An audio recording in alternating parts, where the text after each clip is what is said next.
mean, like OG would probably agree with me. Like when you would walk into Burger King, you'd walk in and order your Whopper. You'll see a person like laying the patty right there on the conveyor belt, going through the broiler, and you hear that little.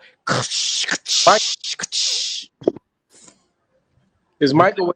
Yeah, Yeah, That's nasty, bro. Like, nah, man, you gotta put that on the grill, bro. and it's not. What's that, Monica? flame broiled, Nah, but we get a little catchphrase. home of the Whopper. Yeah, Like have it your way. have it their way. Every time I order one with special stuff, is always the way they want. Right, it's always messed up all the time. Yeah, Yeah. and it, Yeah, but as far as like fast food chains now, I'm pretty much I'm pretty much either jumping between Jack in a Box or Wendy's. Whataburger. Whataburger, yeah, you're right. Is Whataburger. that you talking about that Mark Wahlberg place? Is that what you're talking about? No, that's Wahlburgers. But Whataburger is like pretty much a Texas staple, and Southern stuff. Okay. they try to say like, oh, Five Guys is better, In-N-Out's better. No.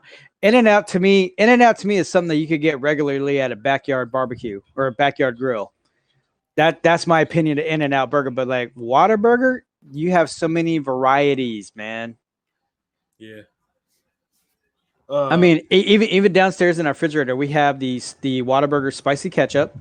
We have the Whataburger jalapeno ranch dressing. Well, just Whataburger, man. I mean, oh my god.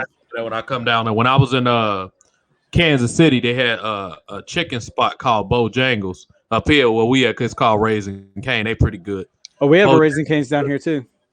Bojangles was good when I was in Knoxville, and they got something called Cookout, but I didn't get a chance to get no food at Cookout. I heard it was good, but we got in line, man. Them workers at that place was so stupid, and I was so hungry. I went to Carl Jr.'s Hardee's. I ended up going to Hardee's because I love Hardee's. I was so damn hungry, bro, and they was playing around that line. I left. Man, I love Carl's Jr., man. There's only one location left. Yeah, and ran the cookout. You going in and out, OG? What you say? The cookout with $10, all kinds of food. Oh yeah, I'm gonna have to when I'm down there in Houston, it'll be a little better. That one I went to in Knoxville was bogus. I was so damn mad because I was in wrestling camp for 8 hours. It was hot as hell. You know, I'm ready to eat, and I get in line. They playing around with me. I'm saying no bacon. You know, I don't eat pork. I'm okay. Let me get that burger, Southern burger. I think it had onion rings or something on there, and then no bacon. And they sit there talking about, know what? And they act like him. You know, don't worry about it. Watch this. Listen to my engine as I pull off. The hell you playing with me while I'm hungry for? People almost got their ass whipped. The wrong place to be between me is when I'm hungry. That's when you'll get hurt. Man, whenever you do come to Houston, I will take you to a lot of spots. You're just gonna be like I promise you, you're gonna gain weight while you're here. I'll be down there next year. No, I don't plan on gaining no weight. I got to train, brother. No. I mean, no. I'm serious. We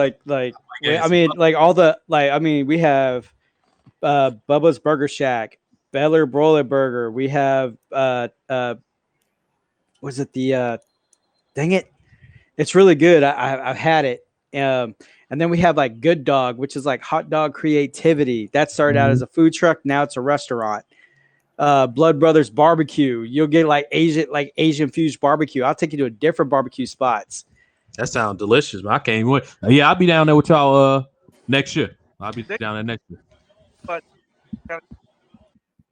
What you say, OG? have a vegan spot in Houston. Oh yeah.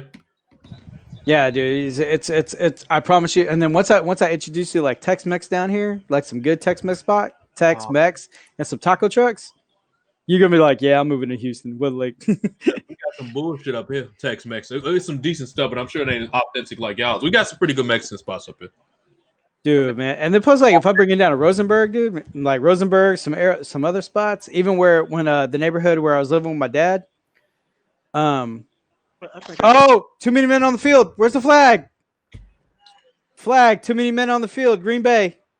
The guy did not get off at the snap. The referee sleep. Too many men on the field. See, watch. See, watch there, right there. Lineman running across. Seeing the ball snapped. Boom, flag. 5-yard penalty. Too many men on the field.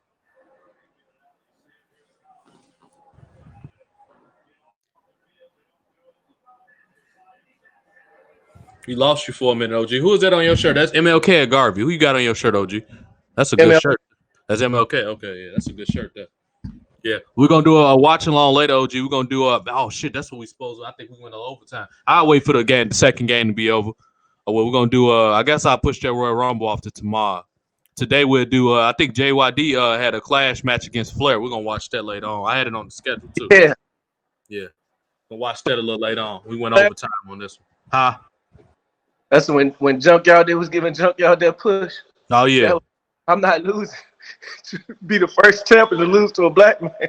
Oh yeah, I can't believe Flair even said that. At least you know what? The thing I gotta give Flair credit for, he ain't mind getting beat up. He ain't mind putting over the black guys. Now he ain't never lose an NWA title to him, but he ain't mind putting them over like Triple H. Triple H ain't putting nobody over, especially. No.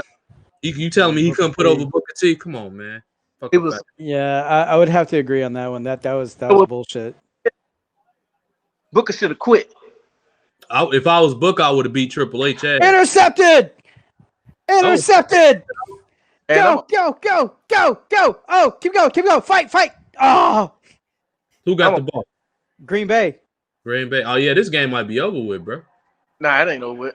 This Aaron Rodgers is a bad man. And then again, Brady a bad boy too. Yeah, right here. Off the hands. Yep. Thank you. Man, I'm like 2 plays behind y'all. I have mine on regular antenna. I think mine. I'm in link with you, OG. Mine a little slow. Brian TV fast. I'm on regular antenna. I'm watching it on the antenna, so his a little fast. I'm watching it from cable. You probably is too, OG. I'm watching it in real time. But it's on. I'm in my studio. Mine on in my bedroom. Man, I Cleveland stream, the Waco stream, the Greensboro stream. I'm still plays behind you. Green Bay. Yeah, they just picked the ball up. They should be on the field. Yeah, they just picked off the ball. I'm talking about they still on the field. Oh no, you way behind. You might got to fast forward or something. I'm a whole. Let me see if I do this. Probably might get a better. See the picture a whole lot better. Oh, what did I knock over? Oh, no big deal. Let me see. Let's see if I darken it. Could it probably get a better view, better picture? I had a question for you, brother. Which one? OG. Yo. How your head always look perfectly shaved, bro? You shave your head every day? About every other day. Yeah, your hair. I don't see no hair on your head. Your hair always like perfectly shaved all the time. I never know. Every other day, bro. Yeah, you put shaving cream on your head? Shaving gel. Gel? Oh, okay, cool. Because I know the bump. How you stop yourself from bumping up? Because you don't like you got no bumps. Go with the grain. Okay. Don't go trying to get closer. Don't go against the grain. Just stay with the grain. Okay. Yep. Moisturize, stay with the grain, and then when you clean it with some witch hazel or some mouthwash, and then put some moisturizer on it afterwards. Wow, you said witch hazel. I'm sorry, mouthwash. I ain't never heard that one. Now it is alcohol based, so that makes sense. But yeah, I ain't never thought about that. Yep, it's an antiseptic. If you don't have witch hazel, just use mouthwash. Yeah, that makes sense. Cause I get real close cut when I get my fro tapered. You know, I got a natural, so when I get it tapered in the front and the back, I get I think that's what my barber be putting on my head because I don't bump up bad. So, but I always look like your head always shaved, bro. It be perfectly shaved every day. I'm looking like you got to shave like every day, like every other day. Yeah. Man, I was gonna go get a haircut yesterday, but man, Sports Clips is all booked. I went to another Sports Clip, all booked. I'm just gonna, I'll just wait later. You'll save some. I said, why you don't learn how to cut your own hair? You'll save some money if you do that. Well, because the back part is a little tricky for me, and I have not mastered that part yet. So what I did yesterday, I just kind of just trimmed down my sideburns, because like my beard, like on the side of my beard, it'll get a little crazy. Yeah. They don't do your face no more in Sports Clips. Yeah, they'll do the sideburns, but they won't trim your beard. Oh, they trying to get some extra money off y'all. That's what that is. Well, because of COVID, they don't do facial hair. Which is dumb because like they're already wearing masks anyway, so they're protect. You know. And then on top of that, it's kind of redundant because I would get my hair cut and then I'll get my hair washed, and then they'll tell me to take my mask off, and then they'll put like the little towel wrap, but yet I can still breathe and talk through it, you know. But So it's just kind of weird. But I mean, their house, their rules. I'm just kind of whatever. nobody. I think it's some kind of mandate from the CDC. They're not Okay. doing barbershop is doing, even like little local ones. I went to one to try to get this shape trimmed up. So I'm just trimming it up myself now. Oh yeah, ain't nothing wrong with that. It looked like you did a decent job. So I mean, Just told my wife, shoot, I trim it up myself. yeah, because me and my barber cool. My barber 4 blocks down. I could walk to my barber shop in 12 minutes. When I need some exercise, I'm going Tuesday because I've been holding it off for a couple weeks because it's been cold and I've been busy. But now it's about time. When I got to get my sexy on, so I got to shave this off. My mustache starts tickling my nose. I'm trying to get a trim up, Oh, come on. Nose a little bit. So Come on. Are you kidding me? I'm so far behind. I'm like 4 plays behind. Who on the field right now? Your team? Aaron Rodgers just got sacked. Now it's 4th down. Now the Packers are going to punt the ball. Green Bay 1st and 10 on they're going to lose. Already, like JPP and another guy came up for the assist. Oh, no, number 68. Man. Barnett. No, 58, Barnett. Came in there, sacked him. Well, I can tell you this right now. Depending on this next play, when Tampa Bay get the ball, going to determine the game. If they get that ball and they on the field more than 5 minutes, this game over with. Yeah, and even if they score a field goal, this game over. Yeah, this game over with because they're gonna lose probably by about 2 points. All they need is a field goal. Mm-hmm. Stopped him. Whoa. Wait. Okay. Ooh, I thought. There ain't no way you can fast forward on your TVOG and catch up. Nah, just because we in different time zones. That's probably what it is, really. Yeah. No, he's central. Oh, I keep thinking OG out in Virginia. Yeah, you're right. He is where you at. Yeah. Yeah, we're central. We're all central. Wait. Who's your provider? OG. Huh? Who's your provider? I don't do. Man, I got a streaming service, man. Oh, okay. That I'm an agent. I get free. Oh, okay, but okay. They're like what, Xfinity or? You want free? You want to watch some pay-per-views, man? Hit me up. You can get all this stuff for like under $50. Hold on. I've been knowing you this long and I ain't know that. I've been telling y'all. You know what? I take that back, OG. That's my apology. When I first met you, you did bring that up. You know what? When a fight come up, when a UFC fight come up, I want to see. I'm gonna let you know because it ain't been too many that's came up. I really been interested in seeing. I watched UFC, boxing, and that kind of wrestling that Brian be watching last night. You keep that wrestling. You know what? That's one of the few OG that's actually kind of decent. The one that one is they actually a little bit known. People know who they is. I think it was a little slow for me and a little low budget, and I just couldn't get into it. All the women was like out of shape. Mm-hmm. Well, it's different now. Back in the 90s and 2000s, it was a good product. It's different now. Yeah. And all of them was like out of shape, man. One lady looked like ODB, but bigger. Damn. Yeah, it's a little different now. The standard for wrestling across the board is just low. It's terribly low, bro. I don't want everybody got low standards, man. Dirty. Oh. You said they look dirty? Yeah, like ugh. Yeah. I don't see no dirty looking one. That's the same face I make when I see Bailey. Every week on SmackDown. Ugh. Every time I see her on SmackDown. Party foul. That ain't no damn party foul. Not on my show, it ain't. You can look at Bailey. She ain't like I could look at Bailey from the back, shoot below her. Bro, this is what they need to do with Bailey. Put a lucha mask on Bailey and put on some shorts that accentuate her booty. Or at least give her. She need to grow her hair out. That low haircut don't fit her face. You know, she don't got the face for that type of cut. Honestly, I don't like women in general unless you have look. She's got that. Yeah, it just don't. That haircut don't do her face no justice. She look ugly with that haircut. Yeah. I like my women. I don't like really women with short hair anyway, unless they you Halle Berry or Amber Rose. Whoa! Like when Mandy Rose got the bob haircut, you were like, ooh. I don't like. I like Mandy better when she had that long hair. I don't like that short haircut on her. It don't look right. Like curious blonde hair. What you said? You said you don't like women with blonde hair? Nah, I said you like long, luxurious blonde hair. Nah, I don't care what the color is. I just don't like short haircuts. Period on women. It don't Did you look like right. that green hair? That was when she had that weave in. Who has some green hair? Alexa Bliss? No, Ruby Riott. Her hair's still No, green. no. That ain't really my move. You know what? I ain't gonna lie, bro. If I had a couple drinks, I'd probably smash Ruby Riott. Other than that, I wouldn't really get down with that, bro. Just as anybody. Nah, I don't know about anybody. It's some people I still want. You feel? I wouldn't hit Charlotte with no drinks in my body. I Yeah, wouldn't. I'd pass Charlotte, bro. I mean, like Liv Morgan, Bailey. Who else I I don't like? need no drinks for Liv Morgan. Liv Morgan, man. Like watching her Probably YouTube the finest channel. woman over there, man. Like Liv Liv Morgan's YouTube channel. I'm just sitting there like I am in love with you now. I love Liv Morgan. Go ahead, bro. OG. Liv Morgan is a bona fide talent, man. I said it today. I watched her match last week. He finally came to glory. Well, I remember about a couple months ago on one of them pay-per-views I took when she had on that black and she was wrestling. I said Yeah. she thought she was. Yeah, she can.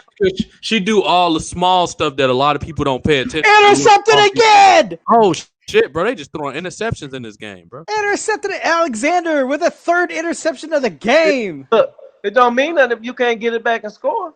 That's a good point. Yeah, you just wasting your time. Oh, look at beautiful job. They just two, drain the time off the clock at this point. Shit, they ain't even doing nothing. Well, they should have went back to the running game. Yeah. Savage with the pressure. Brady. They should have went back to the running game. You know they don't run in football like that no more, OG. They don't even really running the football like that. Time out the clock. So run it and do some of your RPOs. Right.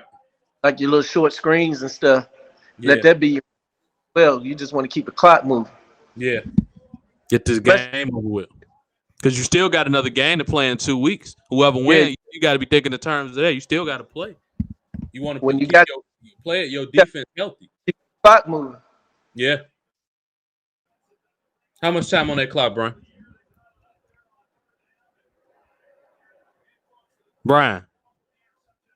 Brian still there? Yeah, he's still. I see his TV moving. Brian must have walked away. You muted your mic, Brian? Let me type in the thing because I don't think he can hear me. Where he at? Because we stays behind. See, they sacked him.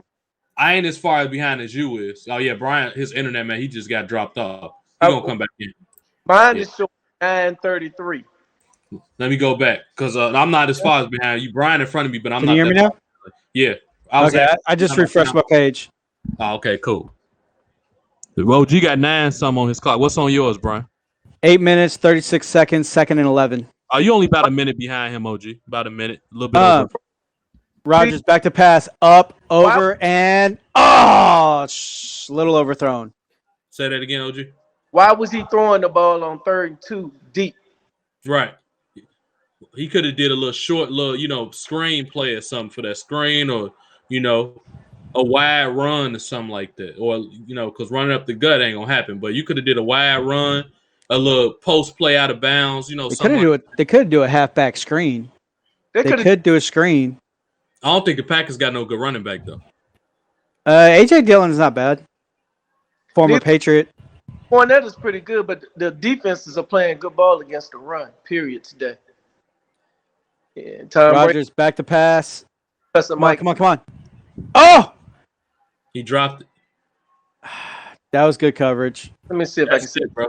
The Patriots about to take this one, man. 4th and 11. 4th and 11. Good God. They ain't crazy. Patriots getting the ball back. They about to run this game down. It's over with. Patriots going to the Super Bowl. Oh, yeah. All you got to do is just run the ball. Run the ball. Wear out the clock. Like a Put punt. them under 4 minutes. They can't do nothing. Because like when you run the ball, you control the clock. So yeah. Interception was like a punt anyway. So yeah. They should have did something 2 interceptions ago. They would have did something with that last interception. They could have had a chance, but it's over with now, bro. That defense doing it. Well, it's just still 8 minutes on the clock now. If they can run, they can go down.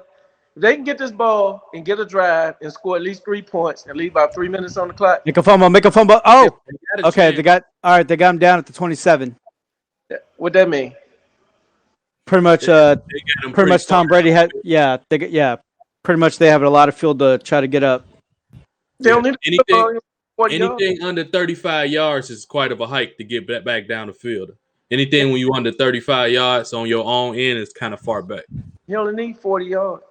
Yeah, for Brady, Brady can do something where he at now. Really, it's Tom Brady we talking about. He didn't throw touchdowns from where he at right now. So shit, don't put nothing past him. Green Bay need to come. Their defense need to get their head in the game, and they need to come out playing, or they go ahead and get ready to get dressed and go home. These defenses, yeah, they represent. You know, I don't think that Kansas City Buffalo game gonna be this close. I don't think it's gonna be that close. It ain't gonna be. I don't think that game gonna be as close.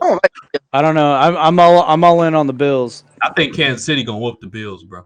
I don't know. No, I don't know, man. I mean, after what the Bills did to the Baltimore, I'm starting to believe in the Bills now. Man, Baltimore won't really own nothing this year, bro. Bills fools goal and Baltimore fools goal. Man, my pick is on the Bills. My pick is the Bills. Well, you go on and pick them. Mm-hmm. I ain't willing to bet you because both of them pretty solid. I just think Kansas City got. I mean, if Mahomes is cleared from the concussion protocol, Patrick M. Boss. What's up, Pat? But you just did mention something. He's cleared from the protocol, but I do not. You can go ahead and join in, Pat. Let me send you an invite. Patrick gonna get on here with y'all. Y'all probably met Patrick M. Boss before. I'd have interviewed him before in the past. Pat Sportscast out of Chicago. Yeah, he on here with us. He's supposed to do Royal Rumble coverage with us on Sunday or whatever. Let me go ahead and send him. What you say, OJ? So it might be a problem. Mahomes got turf toe, bro. Yeah, I mean, so that might be a problem. They putting on a special shoe for him, so that Brian Buffalo will be in the game. I don't know if they'll win. I don't know, man. I after the way Buffalo played against Baltimore and how they really bullied Lamar Jackson. But that's one game. That's Lamar Jackson. Lamar Jackson, one dimension. Yeah, but I mean, but still though, as talented and gifted as Lamar Jackson is, and Buffalo bullied him. Yeah. I don't know, man. I don't know. Patrick Mahomes more grounded in mentally as well. You can't shake him like you shake him. Patrick M. Voss. How you doing, Pat? Hey, Patrick, how's it going? How are you? Look at that. Great. You out there in Palatine, huh, Patrick? I am, yeah. Nice. I mean, I'd appreciate not spending. We're not going to share out my information here. There we go. Hit there. Now it says none. Now it says no location. That works for me. You don't have to share it if you don't want. It's just I saw it pop up. That's why. You know what I mean? Yeah. Oh, look at that. He's got the Sox and the Cubs in the background. Yeah, I okay. understand why it's important on here for you even to put your location to begin with. I don't understand why that matters that much. Yeah. Normally I just put Chicago. Like when I'm doing my live shows, I'll just put Chicago in the background just so that everybody knows the city Chicago, but a few people can map that out and be like, oh, he lives in this suburb. Well, let me go see who he is. Right. Yeah. But I agree with the people. I think you said who said that the Bills are going to get whooped? Me. Yeah, that was me. Okay, well, I agree with you. I think the Bills are in for an ass kicking. I think the Bills are a good enough team to get to where they are right now, and that's where they're going to find out why he was MVP, and why he's Super Bowl MVP and why he won a championship. They're going to find that out about Mahomes and the Chiefs. Real quick. But it's, the good for the Bills. They finally got out from the Patriots shadow, under the Patriots shadow, because, Tom Brady's no longer there. But yeah. Yeah. Well, I mean, anything can happen, but I don't know. I think Patrick Mahomes, man, I think he's going to come out hungry again. Now, granted, it's tough to win 2 Super Bowls back to back. It happens. It doesn't happen as often as people think because it's tough, because football is a tough game, but I don't know, man. It's a completely different game now where you don't have a whole lot of, really tough, especially division teams, really, because a lot of the years you can look at the divisions like, oh, yeah, they're going to win. Specifically when you look at the Bears division, 9 out of 10 times the Packers are coming out of that division. When you look at the Patriots division, when Brady was over there, you knew the Patriots are coming out. It's just certain Gronk win games and things like that. Gronk with the first down. First down. Gronk. Look at Gronk blocking. Yeah, I mean, my only concern like with Mahomes is like about the whole. I mean, if he's like really cleared and really good to go, I mean, Kansas City does it, then great, fantastic. But I'm just kind of doubtful. You can be doubtful, but I'm gonna tell you like this. But I should root for Mahomes because he's from Texas. I got to root for the hometown kid, the homestay kid. I'm from Chicago and I don't care about the Bears. But go ahead, OG. Is Pat still there? Yeah, he's still. I'm here. I'm gonna get a perfect analogy about the Buffalo Bills. The Buffalo Bills are like the New York Knicks when Jordan retired and Patrick Ewing had a chance to win the championship. Can't do it. Plain and simple. But you gotta keep in mind that the Rockets and the Spurs were tough. It wasn't too many teams beating them, not named the Bulls anyway. They were tough around that time. Phoenix was even pretty good. I think they had Charles Barkley. So it was a lot of tough teams out west. Well, you had Danny Ainge too. Yeah, it wasn't too much going on with Patrick's. New York had too much infight, and there was so much drama on that team. Reggie Miller was a headache. It was just too much going on that team, man. Yeah. Reggie Miller raining threes. And Michael Jordan. Yeah. Because let's be honest, if Jordan didn't retire in, what was that, 94, briefly, 93, 94, he probably wouldn't have never stopped losing to begin with. So these teams, Houston should be lucky in the first place that they even won. But yeah. He had 7 rings, bro. He would have had more than that. He probably would have had like 10. At least 8. Because they was he would have had, at the very minimum 8, I believe. In that general hell bent on bringing them up. Mm-hmm. That last year when they won their 6th ring, he was already saying this is the last season this team gonna be together. And they probably could have went one more season, even at the 8th week, one more out. Well, I mean, it didn't help that they had a foolish general manager at the time that was insistent on breaking up that dynasty for whatever reason. But dumb. Another story for another time. You know what I mean? I don't even want to get upset with it. He paid the price and left us with Rusty LaRue.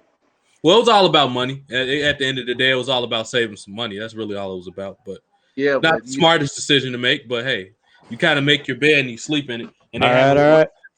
Oh man, block the kick. 46-yard attempt. How long? Block that kick. How long is it? 46. He said.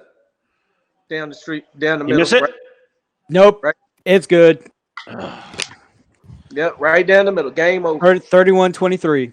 Yeah, that's it. It's still 8. Oh, it's an 8-point game then with 4 something to go, right? So well, Green Bay attempted to do a 2-point conversions, but the dude dropped it. It was like right in his hands, and he dropped it. And it's like, bro. I don't know, man. This gonna be close. I can say that. I'm not too confident, bro. Even though I want the Packers to win because they're Midwest, but I'm not too confident because if you can't do anything with 2 interceptions, man. Holy crap, bro. Blaine Gabbert's still in the league? Blaine Gabbert is still playing in the NFL? What the hell? I don't even know who that is. Is he back in the He used to be who the hell was he with Jaguars, right? He was with the Jaguars and then ended up going to San Francisco, and then after Jim Harbaugh left the 49ers,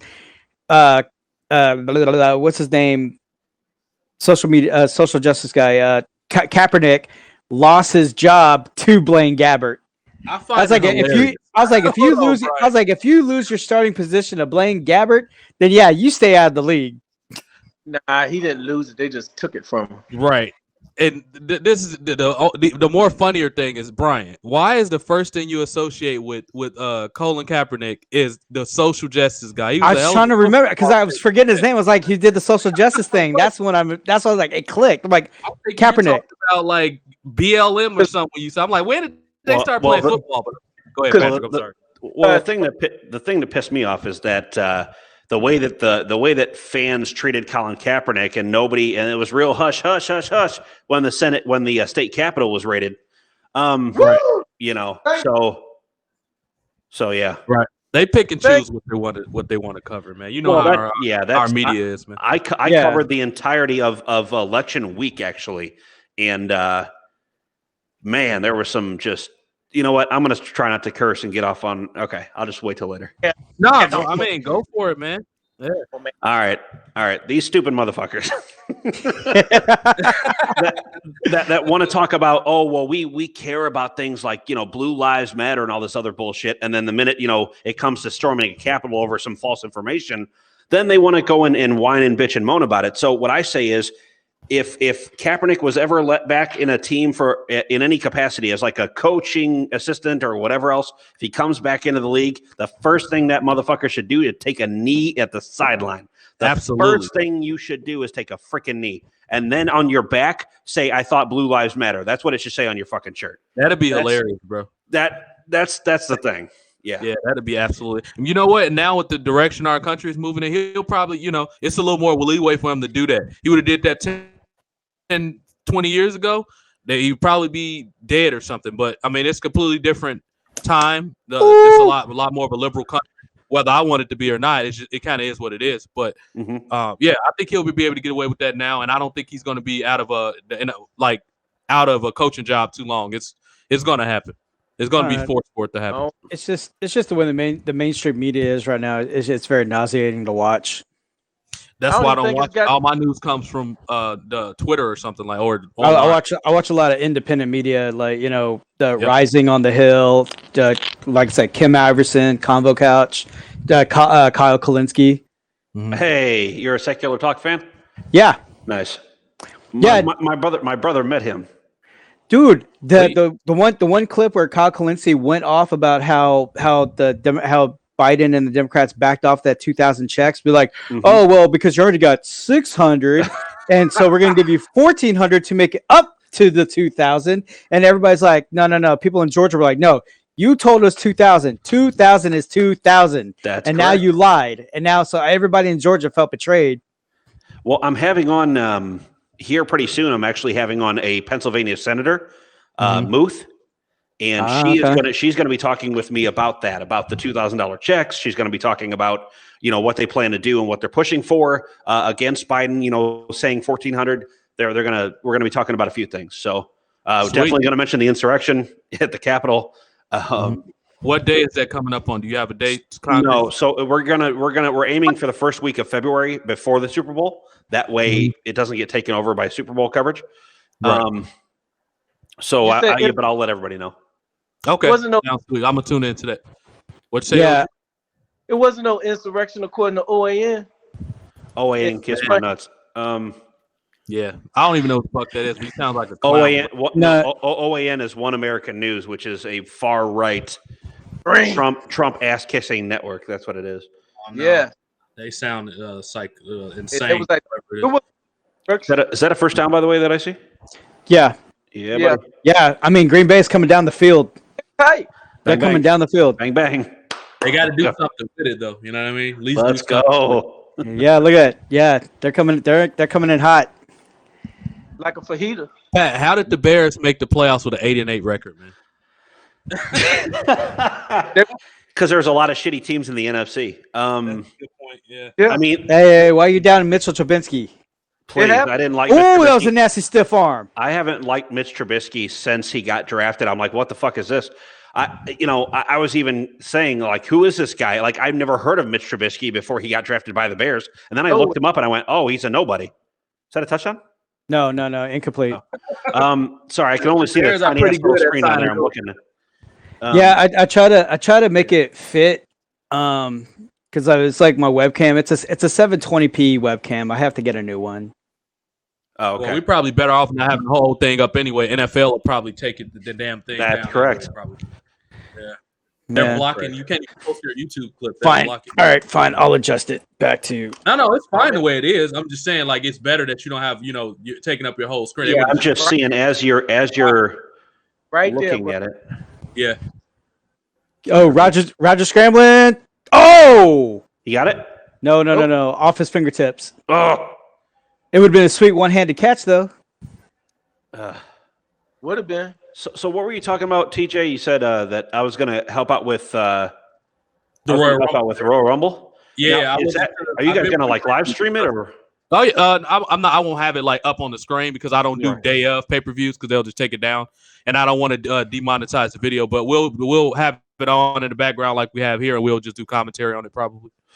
Okay, so I will figure out a way to everybody- be watching it. Sure. Everybody's gonna get demonetized because like CNN's clearing all-out war on all sorts of media. I'm sure we could find some way for somebody to get you some type of WWE network or something, Patrick. Just, It won't be a problem. just hit me up. If you're interested in I getting it, I can find somebody to get it for you. Is that fourth and goal? Jesus Christ! TJ, Yeah. hit Yeah, me it's up. trying to go for Devontae Adams. Oh, holding. TJ, are you listening? All he got to do is hit me up, and he'll be able to watch it. Oh yeah. So if you want to, if you need me to, OG have connections with people with Well, live. no, I have it. I have the WWE network, but see, down here in the basement where I could be streaming with you guys, I won't have a way to watch it. Like I'd have to see if I can get it on my phone to watch it that way. Because Oh yeah, you can get it on your phone. If you have anything over iPhone 5, I'm pretty sure you can get it on your phone. Is it- iPhone 5 is like the only thing I see that people have any type of connection problems with. Any other iPhone and they higher kicked than a that? field goal? Yeah, they kicked the field goal. Because Well, now they've lost for sure. What the fuck? they still got 3 timeouts, right? Oh, they do. Oh, they If do. they could try to onside. No, they Yeah. don't need. They got 3 timeouts. They just got to bank on their defense holding. That's all. Right. Damn. Well, because by the time that they Touchdown though, so I don't think I probably would have went for it. Yeah. but He the probably three got timeout, told. the problem with the 3 timeouts is they're going to burn those trying to keep Yeah. a 4th down for the Tampa Bay, and then they won't have any timeouts getting the ball back. So that's going to be tough. Right. Before the 2-minute warning, got Boy. 3. So essentially, they got 4 timeouts. So it's like But- 2 minutes 5 seconds left in the fourth. Yeah, they got 4 timeouts. Right, so essentially, They need to kick it, and when they kick it, Aaron Rodgers should have ran all the way. He had a lot of real estate. Nah, man. That's well- risky. I don't know if I would have had him run. That's a little risky, dude. But you would have been closer. I mean, That's you also them nerves, risky your man. quarterback hurt too. You know what I mean? You don't think I would have tried to injure him if he would have ran. They don't want that dude in the finals, man. Now they're gonna run. Now they're just gonna run the ball. AFC looking like, yeah, go ahead and run, so we don't got to deal with you. That wouldn't. I don't know if that would have been risky to do that. I don't know if it was less like in the maybe goal line. Other than that, no, that's pushing it a little bit. he wouldn't have got in there anyway. He would have got clocked. Yeah, but still, he could have like dove in or slid, but it would have been closer. And Brian, the way you talking right now, you will not be my general manager. You talk about putting the quarterback at risk, like no way. Nah, you wouldn't be my general. dude, manager. I'll be all Bud Kilmer, be like, dude, I get what I want, and you get what you want. You talking like Dan Schneider now? Dang it, stick to the basics. Can't run a simple draw, and you got simple formations. And coaching like Shannon, what's his name? Callahan. What was that dude name from the Skins? Making all those Mike Callahan, yeah, that fool. Mike yeah. Shanahan, Mike Shanahan, yeah. I know OG know about them. OG's a Skins fan, so I know you know all about my old dude Brian just mentioned. I can't believe motherfucking Tampa Bay is about to go to the goddamn Super Bowl. What kind of bullshit is this? What kind of paid off referees? I'm sorry. I refuse to believe a guy in his 40s like Tom Brady has any kind of shot at getting there. Patrick, I hate to be the conspiracy theory guy, man. The minute they said this guy was going to Tampa and the Super Bowl was in Tampa, I was like, Brady's going to the Super Bowl, man.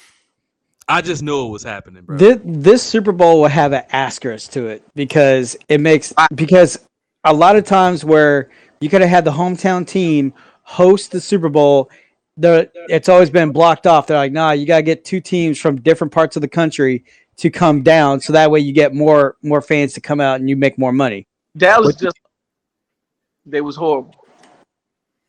You cut out. Say that again. We didn't even get the whole sentence. Yeah. Oh,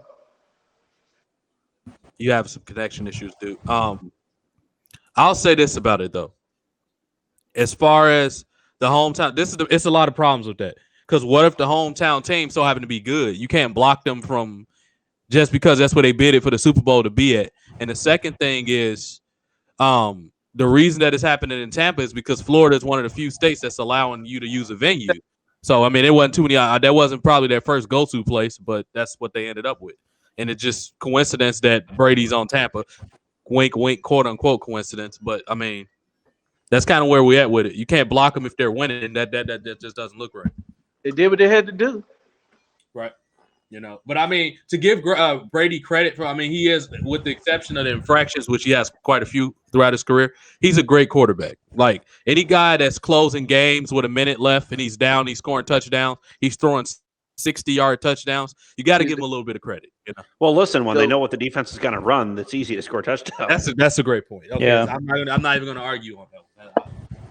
Man, all them Jesus Christ, you can let me know what the defense is going to run. I'll probably throw you at least a touchdown.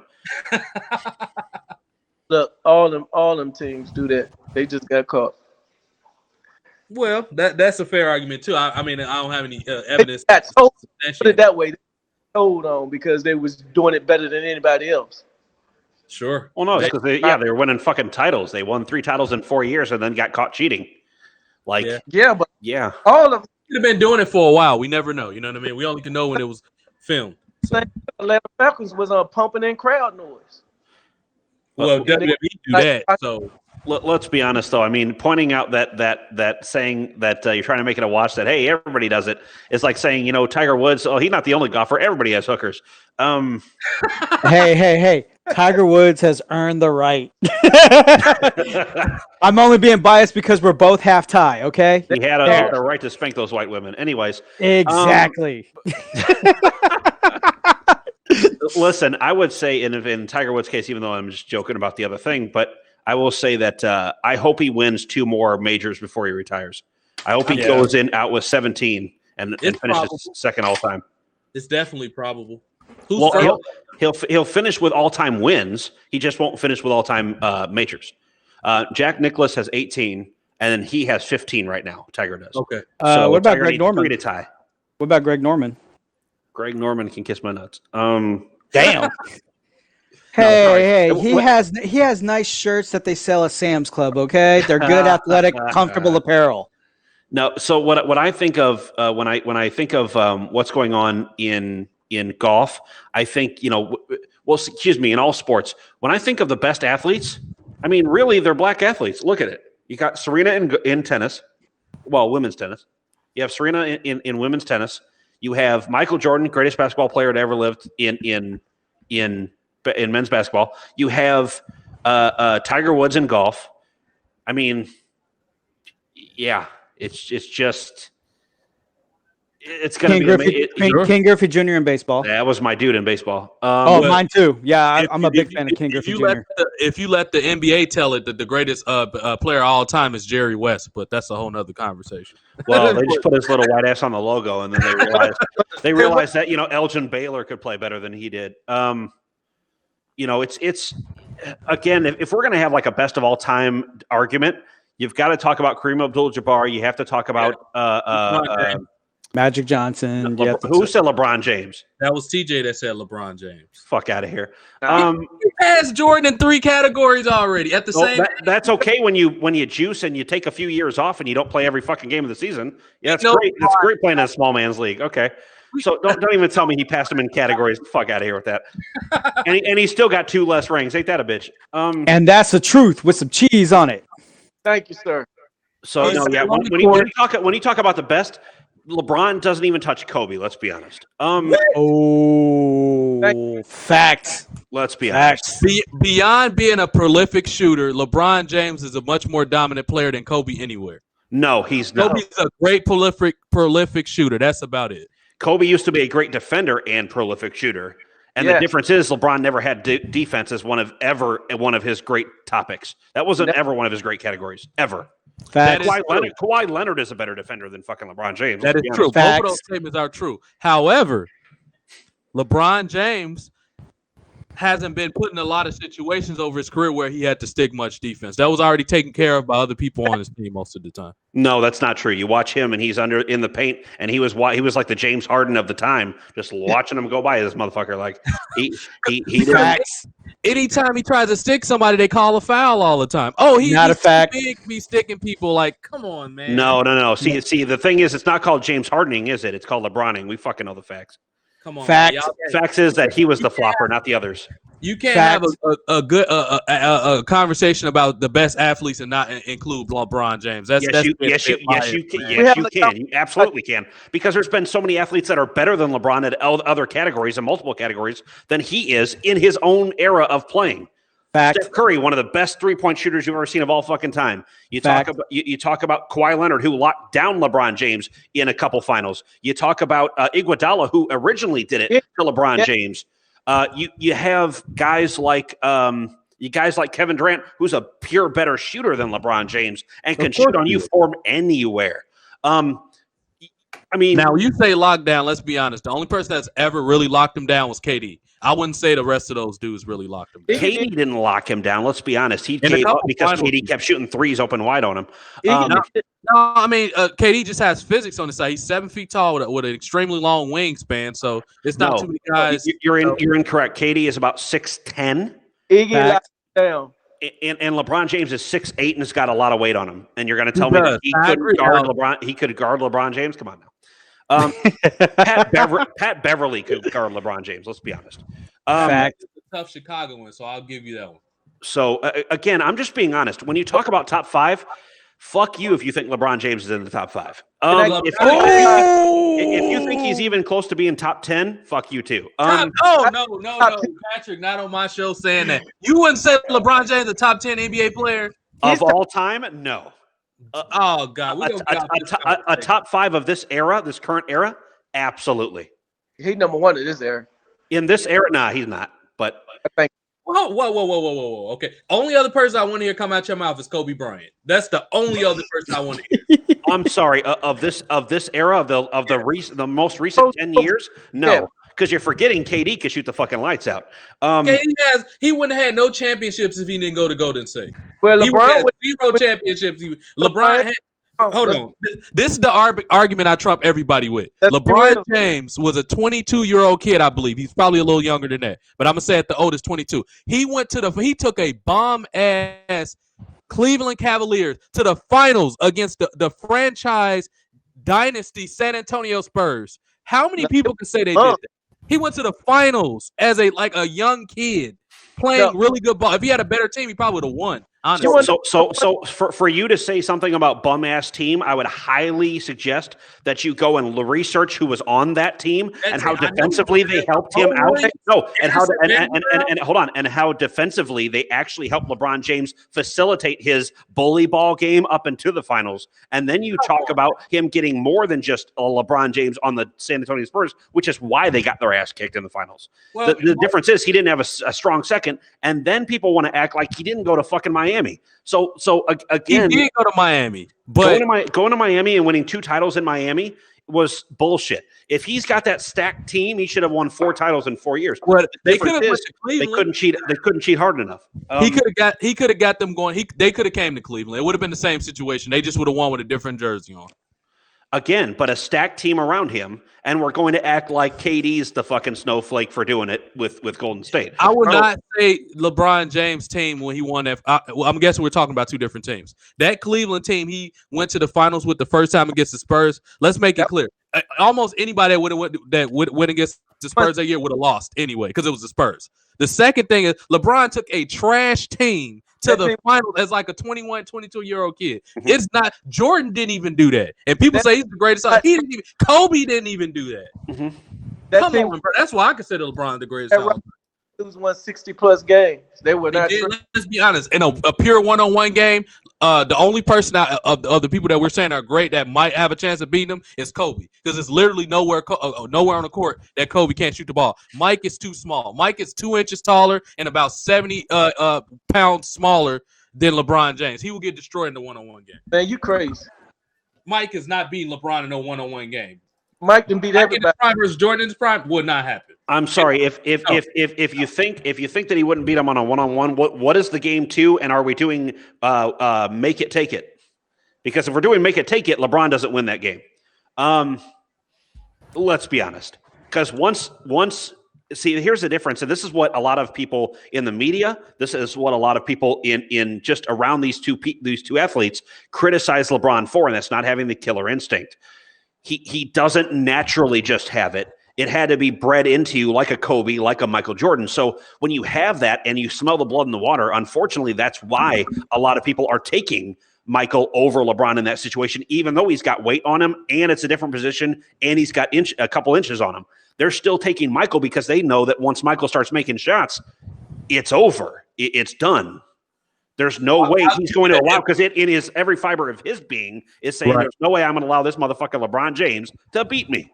I agree that if it's make it take it, Jordan might beat him. It's going to be close though. He's not going to beat him by more than 4 points. I can guarantee you that. But and he could beat him by 1 fucking point, and he'll still say I'm the best motherfucker. Like I don't know about that's the more difference. More like I got lucky. Okay.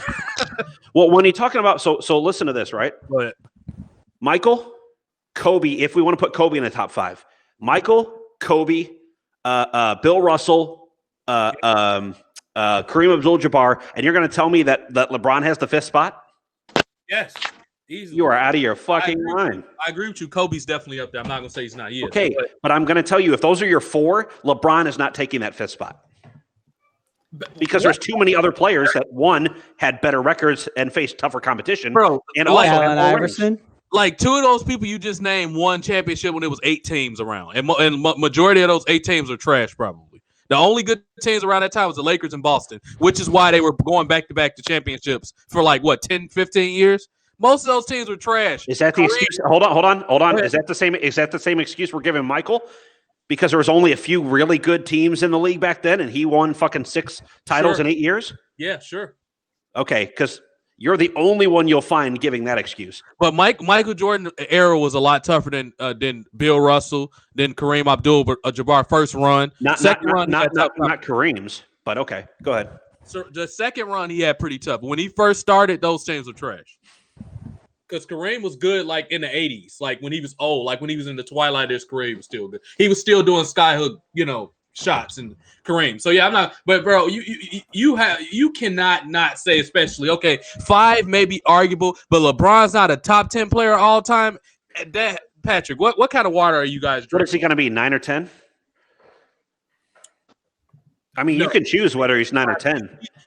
With the type of company that you name, he's easily 5 or 6. But to say he's not top 10 is pushing it. Come on, man. Let's be honest. We're talking all time. Again, if you're gonna make the case that Michael Jordan's in the top 5, but you say that there was still only a few good teams, and you're gonna make the case that Kobe was in the top 5, or Kareem is in the top 5, or Bill Russell's in the top 5. Sure. See, you can't delineate just because of competition. Because if that's true, if we're delineating competition, then LeBron ain't even in the top 10 because of his easy competition. Tampa Bay won. Of course. What a surprise. Excuse me. See, the argument with the league is easier now can go 2 ways with me. Mm-hmm.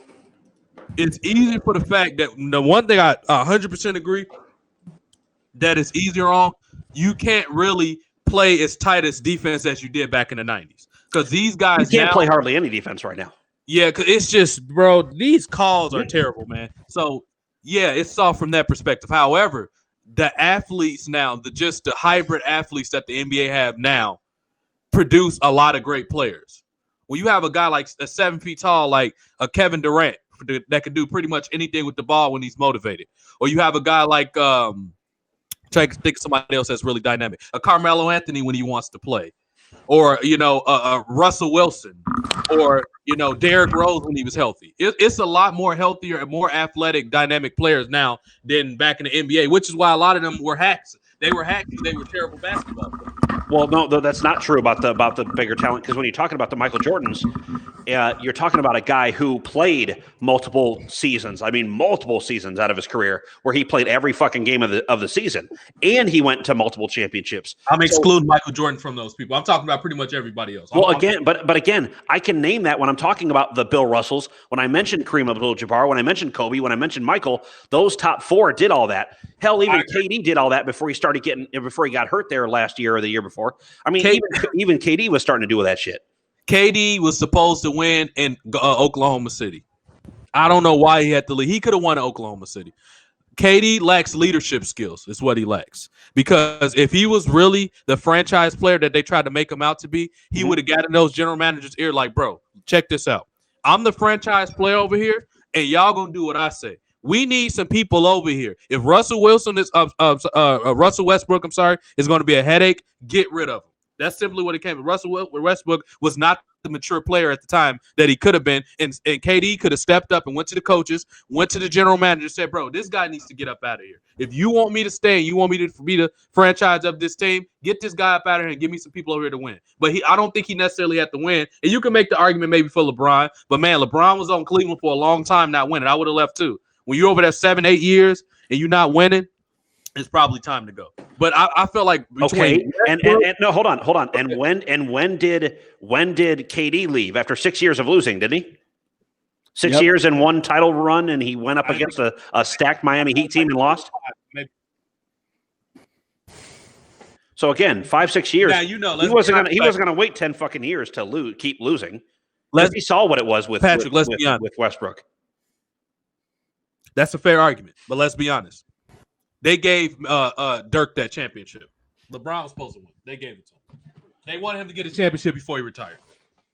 No, LeBron just sucked major asshole in 2011, and everybody wants to act like that wasn't on his resume too. But you know, it's interesting that a guy that's supposedly one of the best ever, like you're going to consider him in the top 5 or 6 or whatever the fuck you want to consider him as. But yet we want to act like the spot of 2011 didn't happen. We also want to act like 2015 didn't happen either.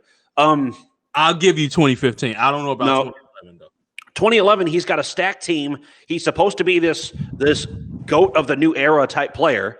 Again, like you said, the guy who led his bum ass team, in your words, to facing San Antonio in 2007. That 2011 team wasn't a bum team though. I know that. And again, he wanted to be the number one option, and he's not a number one option, nor shall he ever be. If he's not a true number one, and I've already argued this about LeBron. He is a number 2 guy. He is a Scottie Pippen. He's not a Michael Jordan. He is a Scottie. He is a guy that should have shit delineated to him, not delineate shit to other people, not delegate out to other people. He should be the one in the post while you have a Dwayne Wade, when you have an AI, when you have a fucking a few other players like a Derek Fisher type out on the perimeter while he goes inside, because nobody's going to stop him in a small man league outside of people like Anthony Davis, maybe Anthony Davis, or like a Giannis. Outside of those 2 bigger guys, it pretty much that's it. I mean, there's not a whole bunch. So again, it's easier for him to be a cut guy. He could be a cut guy. And I would say right now, if he was the cut guy and he thought he was the number 2 option and he played like it, he would have 6 titles right now. That's a fair argument, and I think a lot of LeBron's flaws come down to the fact that he tried to pass the ball too much to people that really didn't deserve to have it in the first place. I understand you're trying to get everybody involved in the game, but if this guy's not a finisher like a Russell Westbrook, don't pass his ass the ball. Why are you saying don't pass his ass the ball when you're acting like you, again, in 13, in 2013, when it came to LeBron having the ball, misses a big ass 3, misses another shot before that, and then gets saved by Ray Allen to go to a game 7. Like let's not act like he didn't get saved. So again, he's not the number 1 and never has been. He thinks he's the number 1 because everybody's hyped him up and told him he's the number 1, and they've lied to him for years. So if you're going to say in a weaker league right now, who would you say? First of all, LeBron has the championships to back up that he's number 1 in this currently. It's not too many people right now that's still alive that even have the rings that he has. Matter of fact, there's nobody in the league right now that got the amount of rings that he has. That's maybe an older guy somewhere on the bench that I'm forgetting about somewhere. But no, Steph Curry is the only one that has near his rings. Okay, Steph, and look what he's doing. He's probably done. I don't see Steph winning. If he doesn't get healthy, he's not winning no more championships. And his team's broken up. KD's gone. Have you not watched Steph lately? I haven't. Okay, he's doing much better this year. Okay, well, who's on his team though? Well, he's got the new guy. Oh, he's got the Wiseman guy, the new guy that just got drafted. Wiseman is actually doing a real good 1-2 punch there. I forget who else he's delegating out to, because I know they don't have Clay right now. Yeah. So not having Clay right now, they're actually looking to pick up a guy like Zach LaVine from the Bulls. They're actually trying to get Zach LaVine and have expressed interest. And he would be a good 1-2 punch with him, because then you're talking Draymond Green, Zach LaVine, Steph Curry, and this new guy Wiseman, who's doing a great job right now. Sure. So I mean, they have a shot to go deep into a playoff run. But again, let's say that before Steph retires, he wins one more title. He's now even with amount of titles that LeBron has. Okay, I'll give you Steph, but it's not. But I don't say that Steph is a top 10 player of all time either, though. In the shooting category, I'll give him. So that's why I don't include LeBron James in top 10. Sure, that's a fair enough argument. I think it's ridiculous, but it's fair. It's a fair argument. I wouldn't necessarily say it, but it's a fair argument, though. At least we can agree on this, though. At least we both agree that Steph Curry is not a top player all the time, because I get sick of people saying it. Bro, he got hot for like a couple of years, man. That does not mean – and then he's in a much weaker point guard NBA. It's like 4 really good point guards right now. It's exactly what but your argument for him is my argument against LeBron. Okay, sure. I still think he's top 5, though. He's not. Okay. Because he has, like you said, you just made the case against your own case. So you just said Steph Curry is not top of all time because he's in a weaker point guard league. He has all these records, but only got hot in the last few seasons, and that can be said for LeBron after he juiced up and fucking went to Miami. LeBron was big before he went to Miami. As far as no, that's some very no. Pat has some very valid talking points here. Go ahead. And again, he had to get another really good team around him in LA in order to win a title this last year. Now, Patrick. So, again, if we're going to act like LeBron's a number 1, he's never been a number 1. He's been a number 2, a strong number 2, one of the strongest in this weak man league. Let's be honest. LeBron been number 1. I am being honest. You're the only one that's lying to yourself. No, man. LeBron's been a top player since he was about 14 or 15 years old. No, he's been told he was a top player and he's been fucking lied to. Did you not see the documentary when he was in high school? The type of what he was doing? Did. A big man in a small man's league. Come on, man. Everybody has the exact same 24 hours in the day that LeBron. It's nothing stopping you from going to the gym, as in basketball and the weight gym.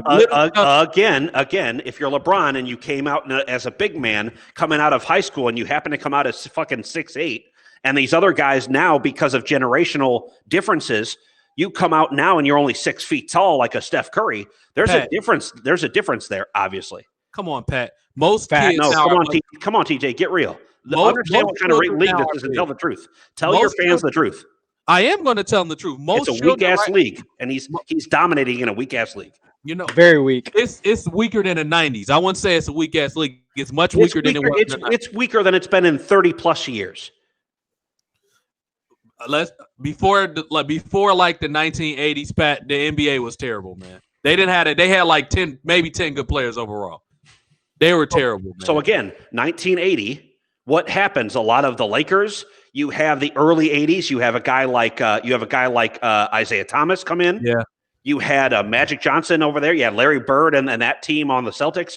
You had some good teams in the 80s, and in the mid 80s, you got Michael Jordan, who starts to drive as the main factor in his force. But again, you cannot compare what Michael Jordan did against the 86 fucking Celtics to what LeBron James did with a supposed bum ass team. It's the same thing. No, it's not, because LeBron James never faced a team like the 86 Celtics. So you're going to say the San Antonio Spurs are not equal to the 86 Celtics? No, they're not. Oh my God. Did you see the talent that they had on that team at the time? That started their second dynasty. I did. I also looked at their records during the seasons too. Okay. See, I don't just look at who made it to the end. Great, awesome. Now, what were their overall records and what competition did they face in order to get to those finals? And yes, the West historically, as of late years, has been the more dominant league. Yeah. But you also talk about back in the 80s and 90s, the East was the more dominant league at the time, with only really the Lakers to say anything about it in the West. That's a fair point. Until the mid 90s. So again, it shifts, right? There's always a shift. But it never was considered a weak man's league until after Jordan left. Until after really Kobe won his 3 titles. I'm trying to think of some of the 10. They had Houston, San Antonio, Indiana was still good. Because Orlando. Hand checking and rules changed. And that was right around the time that LeBron came in. Again, I don't fault LeBron because the rules changed. I just don't want to have people out here acting like he's up there in any comedy conversation with a Kobe or a Michael. Okay, let's bring this in perspective. So you're saying if LeBron was back in the 90s, he wouldn't have been able to last against those teams back then? No, his body, because this is a guy who physically in a weak man's league can't play all 82 games. So in a strong man's league, no, it's not a lie. It's fucking statistics. LeBron has started getting hurt for like 3 or 4 years ago. It's statistics about him not being able to play. Again, look at LeBron's career, research it, and research how many seasons in his entire career he's played 82 games. And I think it's like twice. How many players overall play 82 games? That's not even healthy. Again, when you're talking about the greats, we can't do this. We can't play this, and I'm not religious, but you can't play this Jesus card, right? You play, and what I mean by that is you play a Jesus card, meaning one time we're going to act like he's the strongest person in the world, and the next time, well, who else goes 82 games? We're going to act like he's now not so strong, or there's a reason behind it, or there's an excuse behind it. The reality is that LeBron James got lucky being as strong as he was in high school and coming out of high school to come into a weaker man's league. The start of a weaker man's league. He got lucky. Because if he was in that younger league or in the 90s, he'd have gotten his ass dusted, and he wouldn't have lasted for 15 seasons. He would have lasted maybe 11 or 10. He wouldn't have lasted his whole career that he has right now. And people try to say that he's some beast as far as like keeping up with year by year. It's because the motherfucker doesn't play every game. Sure. Yeah, that's how. Yeah, because that's how some people always they always give like a certain player from some like whatever sports, like, oh, he's like that once in a lifetime generational player. That's where they went. Well, that's where they went. Well, no, that's where they went wrong hyping LeBron. Yeah, because he told him he's the best, and he's a fucking number two. He's a glorified number two. Hold on. So this is a couple things. First of all, I've never even signed off on the argument that any player should play all 82 games. That's absolutely stupid. I don't care if you're LeBron, Michael Jordan. That's not good. Well, that's Michael and his 6 titles. But I'm just saying, like if you talk about a guy that had Robert Horry too and confidence and played his ass off every single night. Not that LeBron doesn't play his ass off, but LeBron also unfortunately agrees with the stupidity of game management now because he thinks that it makes sense to do. But all that says to me is that he doesn't know how to handle playing all 82 games. He just doesn't. His body doesn't know how to handle it. His body knows how to be pampered and take days off. LeBron, how many major injuries have LeBron had over his career? I only could think of like one. It's not about injuries, dude. It's about the fact that he's not willing to play all these games. It doesn't matter about injuries. If you're not willing to, then it's your fault. I don't think anybody should be playing that many games. Nobody should play that many games. Here, let me just help you out so that maybe you don't understand. You don't need to help me out. You need to help out these managers with their poor resources. No. I'm going to help you out because here's what I mean. No. I'm going to help you out. So in his whole career, LeBron started in the 03 season. He's played up until this last year, right? Yeah. Okay. LeBron has played, let's see how many games. He's played all 82 games once in his career. That was in 17 and 18, where, by the way, they got swept off the fucking court by the Golden State Warriors. So again, he played all 82 games one time. Every other time, he's played less than all 82 games. If Jordan again in a weaker man's league. So now let me help you out. No, that's the most nonsense argument I've ever heard. It's not nonsense, and I'm going to tell you why right here in about 2 seconds. So let me go to Michael Jordan. Started in '85. Sure. He played his seasons, and then of course did the couple seasons where he didn't play, and we all know that. So he plays all these seasons: 1, 2, 3, 4, 5, 6, 7, 8, 9 seasons. He played for 15 seasons. Okay. Really 13 full, but he played for 15 seasons. And he played 9 of those. He played all 82 games and he brought home 6 titles. By choice. By choice he played that. Because he's a hard worker. LeBron is an intelligent hard worker. Jordan is a desperate hard worker. His intelligence has gotten him 4 rings instead of 6. Hey. Yeah. No. His load management got him less rings. No, what happened is, first of all, he went against for a very long time, the San Antonio Spurs was a dominant team. It wasn't too many people. A lot of people tend to forget the Spurs has 5 rings. That's a significant portion of the Spurs 3 times in his career, and he lost 2 out of 3 of them. And the second time he lost against them, he had a stacked team. So tell me how that happened. The first time he lost, he's really young, which everybody tends to gloss over. That's one excuse. Trash team. That's one excuse. Go ahead. Nobody never wants to give him credit. He took an absolute trash team to the finals at 21 years old. So two things. He was way too young, and he took a supposed trash team. Gotcha. So there's two excuses as to why he got his ass kicked in 07. I'm not using the fact that he's young, but I will say that you just did. So what I'm saying is, I can't use that excuse when talking about Michael Jordan. You know why? Because he was still playing 82 fucking games and getting deep into playoff runs and scoring 63 points on a Celtics team that was considered one of the best teams ever. You tend to forget that he had a really good team around too. He had Scottie Pippen and Dennis Rodman. They wouldn't have won without Dennis Rodman, by the way. No. Listen to what I'm saying. Dennis Rodman didn't join the team until 96. Jordan, the team I'm talking about, is the 86 Bulls. That was a barely fresh, brand new Scottie Pippen that didn't actually help contribute anything stat line wise until the late 80s.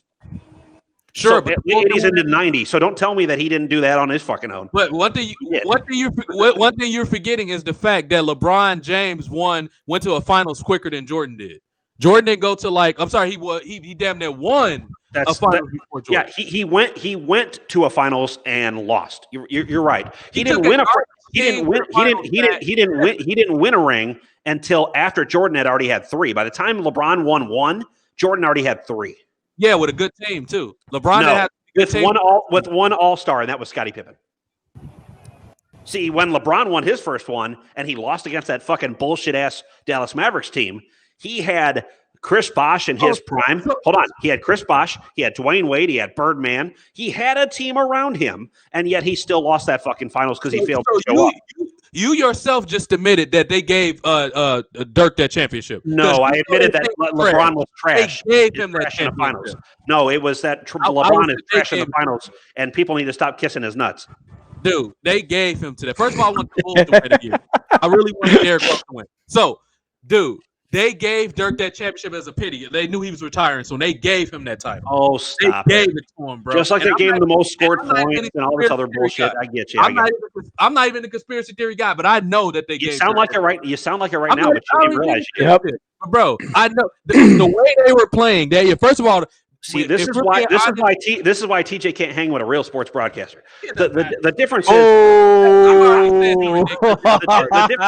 the difference is I know how to do this. So when we're talking about reality, and I do mean reality, not fractured reality. Reality is LeBron James started in 03, didn't win a title till 2012. Okay. That's another 9 seasons. By 9 seasons in the league, with only one other All-Star on his side, based in the early 90s, which was Scottie Pippen, Michael had 3. Hold on. And was getting hand checked, and was getting beat in the late 80s by teams like the Lakers, getting beat by the 86 Celtics, getting beat by the bad boy Pistons, and he came out with 3 fucking titles, and he played every game of the season at least. I think it was 3 times by his 3rd title. So don't tell me LeBron's the best. Fuck you yourself said. Matter of fact, now that I'm thinking about it, as far as toughness, they had a lot of tough teams back in the 90s, all on one. They had a lot of tough players on a small amount of teams. But it's all as far as overall tough teams. I will argue and Michael beat those teams. That's why he won his titles. But you ain't hear what I just said. Clyde Drexler talked all that shit. He got beat. Clyde Drexler who beat him. The guy who beat Charles Barkley in '93 got his ass beat.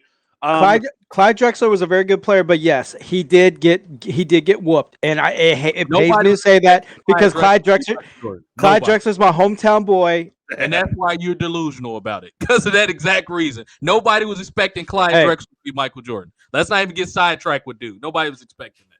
So, as far now, this is the argument. You saying that the league is much softer now. Okay, now that I'm really thinking about it, though, and the amount of people that was around, the problem with the '90s was they had a lot of good players on less teams.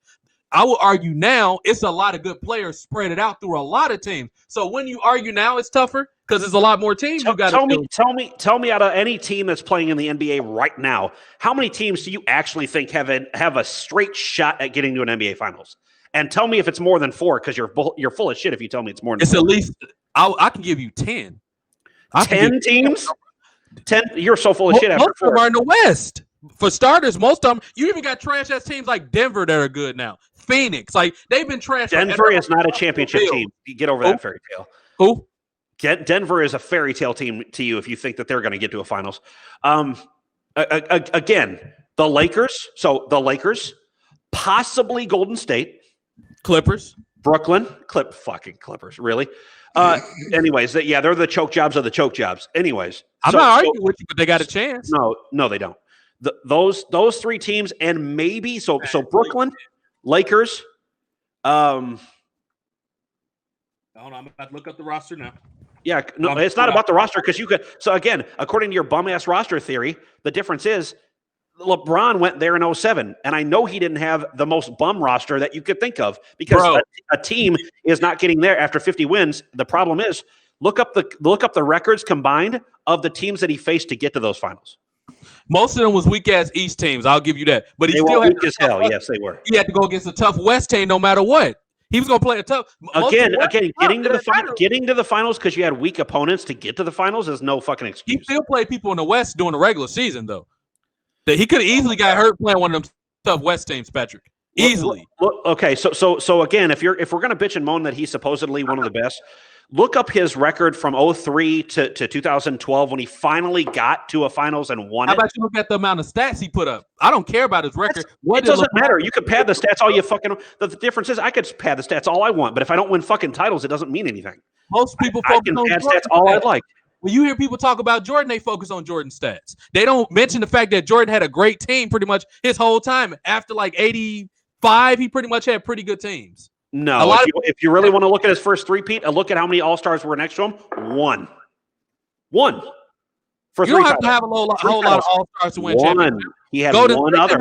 It was him and Scott. It was him and Scottie Pippen. It was him and Scottie Pippen. See, you open your mouth enough, but you don't enough to listen. The difference is in the 90s. See, even God know you're wrong, or whatever you believe in know you're wrong because it cuts you out. Let's be honest, God's not real. So damn. And neither is LeBron James top 5 contending. Get up out of here, man. So again, you're the one not being real about it. That's the problem. No, I'm if you're real about it, you would know that he's not a fucking top 5, and he's almost barely not a top 10. I get it. You're a Jordan fan, man. It's very clear. You even wearing red right now, so I get that you're a Jordan fan. But I get what greatness is, and I get what greatness isn't. Sure, that's fair. I'm not arguing about and there's more people over LeBron James. I'm sorry, because LeBron James, again, if you talk about glorified number 2s versus a true number 1, that's where we draw the line. Let's actually be diplomatic. If it's anybody that agrees with me in the comment section, say me. If you agree with Pat, say Pat. Pat. You don't get the vote, Brian. I love he's the first one to speak up. Pat.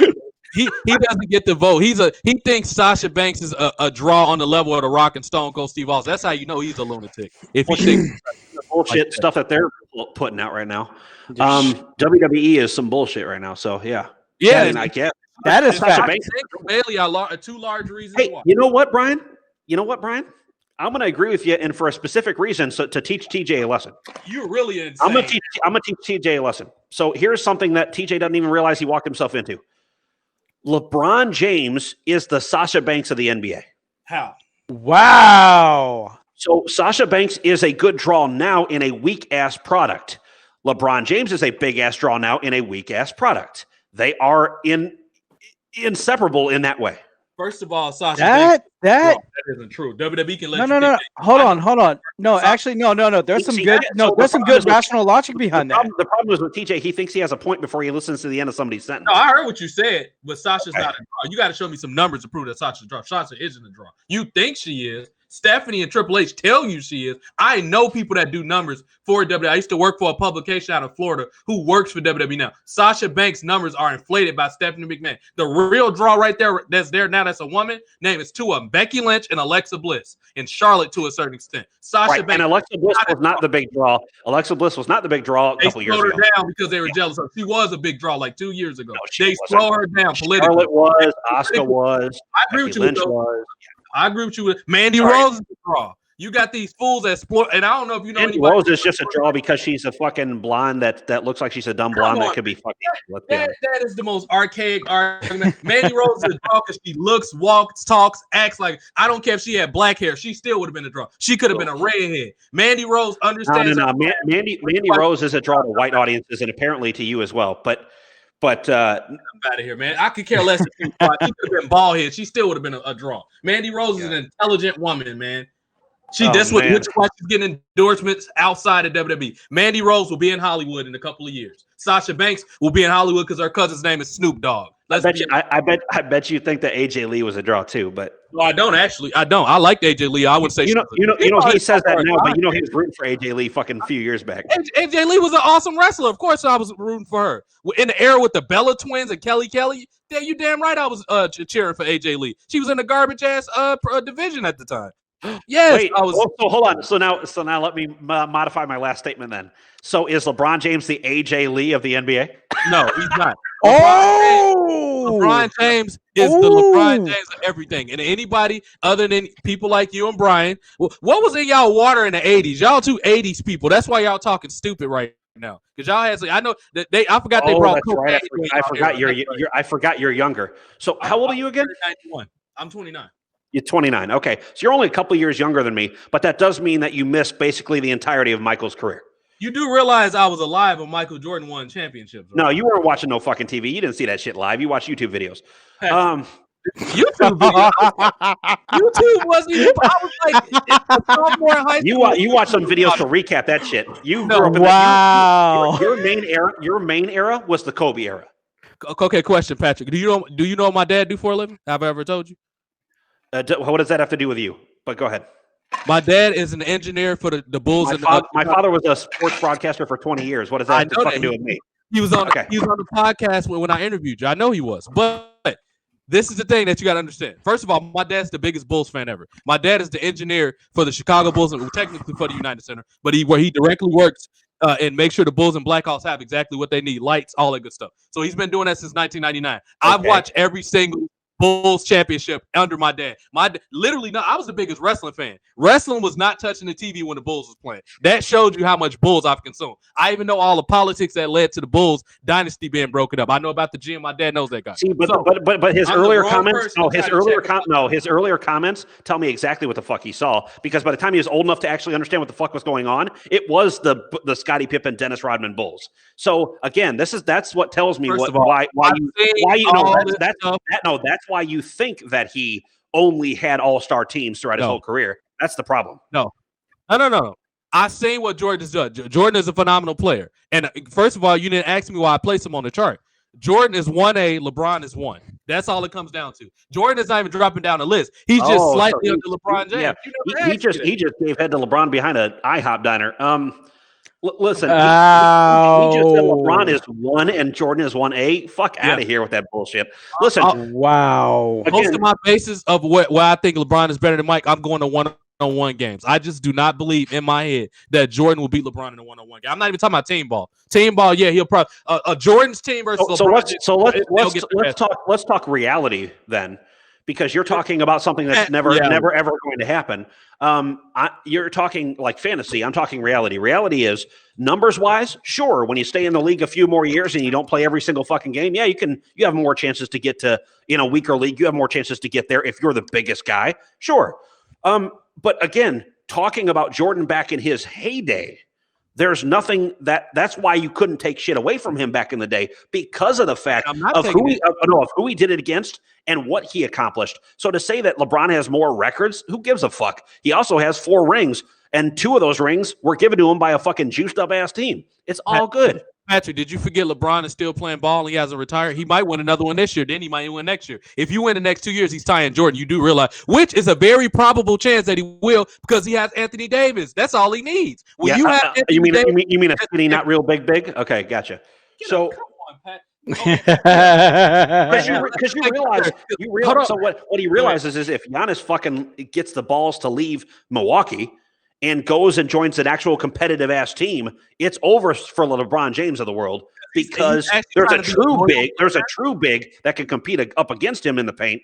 and with a good all-star team around him. That's gonna be the death of LeBron right there. Is Giannis joining a competitive team? Giannis has had the opportunity to beat LeBron on several times. They're in the same conference. He could not get it done. That's all it came down to. Nothing stopped Giannis from being LeBron. They practically play the same position. They're in the same conference. Literally nothing has stopped Giannis from beating LeBron James. Nothing. Sure. So I'm sure you'll be saying the same thing, or you'll have an excuse as to why he beat LeBron James when he goes and joins a team, and when he goes and joins a team like Brooklyn, and If he does it, I'll give him credit. I'm not the type of guy that don't give you credit. If you do it, I just got to see it first. I doubt it. I'm sorry, you're not the guy that doesn't give you credit, but you were just whining about Kevin Durant winning titles. First of all, I don't whine. I was just speaking fact. You never hear whining coming out of my mouth. You told me exactly why he only won those titles. So is that the same excuse you're going to use with Giannis?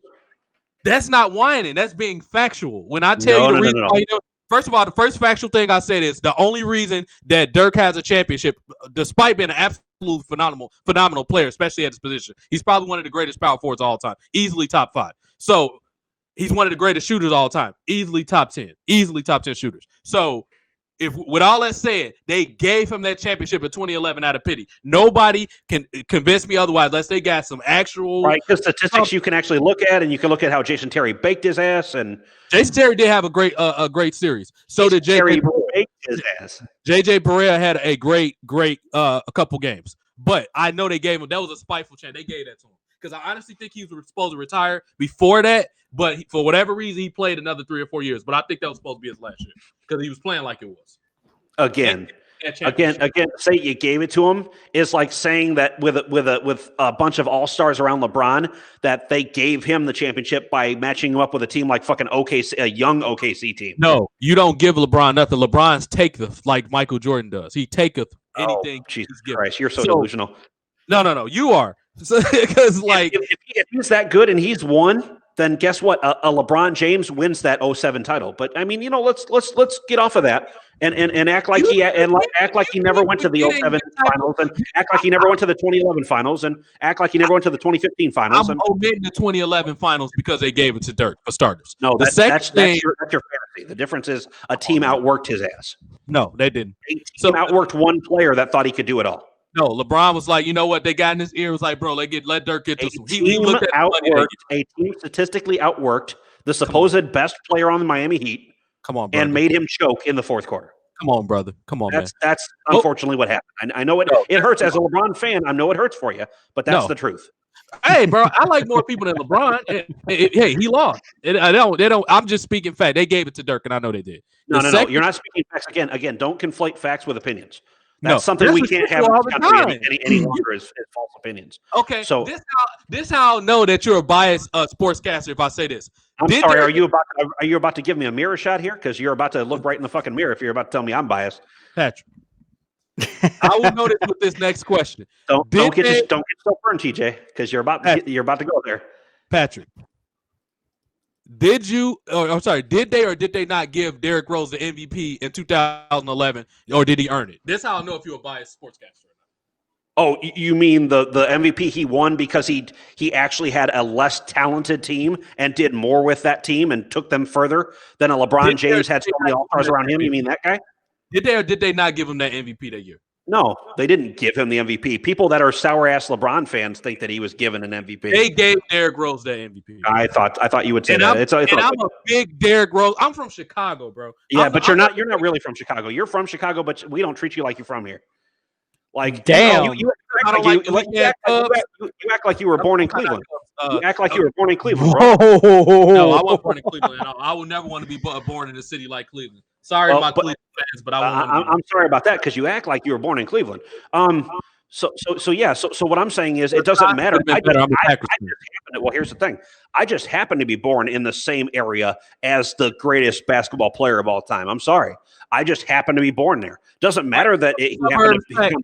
He could have went. No, hold on. Michael didn't have to come to Chicago. Remember that. He could have been drafted by fucking Portland. He would have been on the Portland Trailblazers, but they didn't. Portland's fault. No, but they thought they didn't need him because they had Clyde. Now Clyde was a great player. They thought they didn't need him, and so they drafted the Sam Bowie and fucking and Jordan got picked up by the Bulls. So again, only saying that there's always excuses. There's always excuses. But the problem is when you're talking about overall stats and you're talking about what they did with the teams they were given and how many titles they have, all of this overall is no way to put LeBron over Michael Jordan. I'm sorry. Nobody's arguing that the Bulls is one of the greatest dynasties of all time. You'll be insane to argue against that. Nobody's arguing. And that. who made them one of the greatest dynasties of all time? Who made them that? Phil Jackson. I'm going to ask you one more time. who on the court made them the greatest dynasty of all time? Michael Jordan and Scottie Pippen. Right. Scottie in the 90s, I agree. Yeah. Because statistically, and again, if you want to talk about facts, and I brought this up to you earlier, when you talk about the teams that they faced up until the 91 season, majority of it up until about 90-91, Scottie Pippen was not statistically averaging what he did as Michael's counterpart until 90-91. So if you're going to talk about the first 4 fucking years he was there, Michael Jordan was carrying that goddamn team. You could say that. Yeah, that's a fair enough argument. That's like LeBron carried all the teams he was on, except this current one. He's got help with AD. He's got help from AD now. I'm not the only team he sort of carried. The only team he sort of carried was that 07 Cavs team. That's it. He carried the other, bro. Bosch got hurt 11 to 14. 11 to 14. He had a better team around him, and he had an injured couple people in the finals though, but he had a great team around him going to the finals. I'm glad you said that he had injured people around him. I know, because we'll give him another bootlicking excuse. So go ahead. No, that's it. Okay. Okay. Score check: Buffalo 3, Kansas City 0. First quarter, 10 minutes left to go in the first. Gotcha. Sweet. Patrick, man, it's okay, man. And Queen Latifah lost a lot of weight, and now she's a badass on the new CBS show, The Equalizer. Wow. I would never watch a CBS show unless Patrick was on it talking nonsense. Then I'll probably watch it because I can see Patrick may be a CBS caster in the future. So wait, but Queen Latifah lost a lot of weight and is now an ass kisser. That's what a good saint does, Patrick. That's what a saint does. You came on my show and disrespected me, and I'm still manifesting positive things. Because see, the thing is, you know greatness when you see it. It's all good. Sort of. I'll give you a sort of because you think LeBron's the greatest player of all time. But I see it in the mirror when I get up in the morning. You think they call me we gotta have this on Tuesday, dude. We gotta have this Tuesday on the political talk. TJ, don't act like you didn't give yourself that fucking nickname. Like I was given Golden Voice of Chicago. You weren't given anything. You I've never heard anybody call you the Golden Voice. That's awesome if they do though. I've never heard. I need to start. I got that name. I got that name through radio colleagues and other broadcasters. I didn't give myself that name. So TJ the Prodigy, who gave himself that name, let's talk about greatness. I gave it to myself. Let's talk about greatness. And my second name, by the way, is Simba. And you can think, what was Simba? They gave him the kingdom when his dad died. That's why people call me Simba. Because so somebody killed your dad and you had to take over by default? What happened? That ain't true greatness. That's secondhand greatness. Oh wait, no, but hold on. I was the heir apparent, man. That makes sense why he's a LeBron fan though. Come on, because true greatness left and then he had to take over. Patrick, you owe me a voice. When are you gonna make me a voice intro, man? Whenever you spit real facts. Come on, man. We definitely need to have this. I like TJ, but I think his opinions are bullshit that he tries to pass off as facts. No, we need it. We need to have this on Tuesday on our political talk. We need this on the political talk. Yeah. Speaking of which, why you don't come on my show on Tuesdays, Patrick, when we do politics? What is it? Afternoons or nights or what? 5:30 in the evening. Yeah, he's probably on his show around that time. Though. Shoot, I could do that. Yeah. Every Tuesday we do politics, so we need a more seasoned broadcaster anyway, or whatever. But one thing I could disagree about, or whatever. He's trying to pass off greatness. You see that, guys? No. First, now I'm starting to take the invitation back. I was sliding across the table. Now I'm bringing it back. But that's okay. Listen, I'll get the invitation some other day. I love having Patrick on my show, despite him saying absolute nonsensical things all the time or whatever. Bro, I'm gonna try to hope Christians don't come after you, man. How are you from the city that you're currently in? I host an atheist podcast episode. Get out of here. I know. I see you pop up from time to time, man. A couple people that have come in my DM privately were talking about, man, I like that Patrick guy on your show, but man, that atheist shit must stop. I'm like, he's a grown man. He can say whatever you want. Yes, I can. And also on top of that, I actually ordered a shirt for those fucking crybabies, and you know what it says? It says your ignorance towards science is no reason to refute it. That's a good point. Are you familiar with Ben Shapiro, and have you ever had him on your show? Ben Shapiro, that whiny baby. I wish that would be hilarious to see him try his regular bullshit on my show. I don't know, man. I think he'll be able to keep up with you are a witty intellectual. No. See him speaking fast. So don't ever confuse facts with speaking fast. So speaking fast and making shit up is not speaking facts. Now, I, Brian, hereby grant Pat Voss access to our Tuesday political chat. Appreciate it. Hey, you're welcome. First of all, that's another party foul. You're at about 20. Now you owe me 20 shots, brother. You lucky I'm respecting your health, because you will be one drunk Texan right now on my show for all the stupidity you even said this week, Brian. But Patrick, now another question. Hold on. TJ, what's that phrase? Real recognize real, right? I appreciate that, Brian. Anyways, go ahead.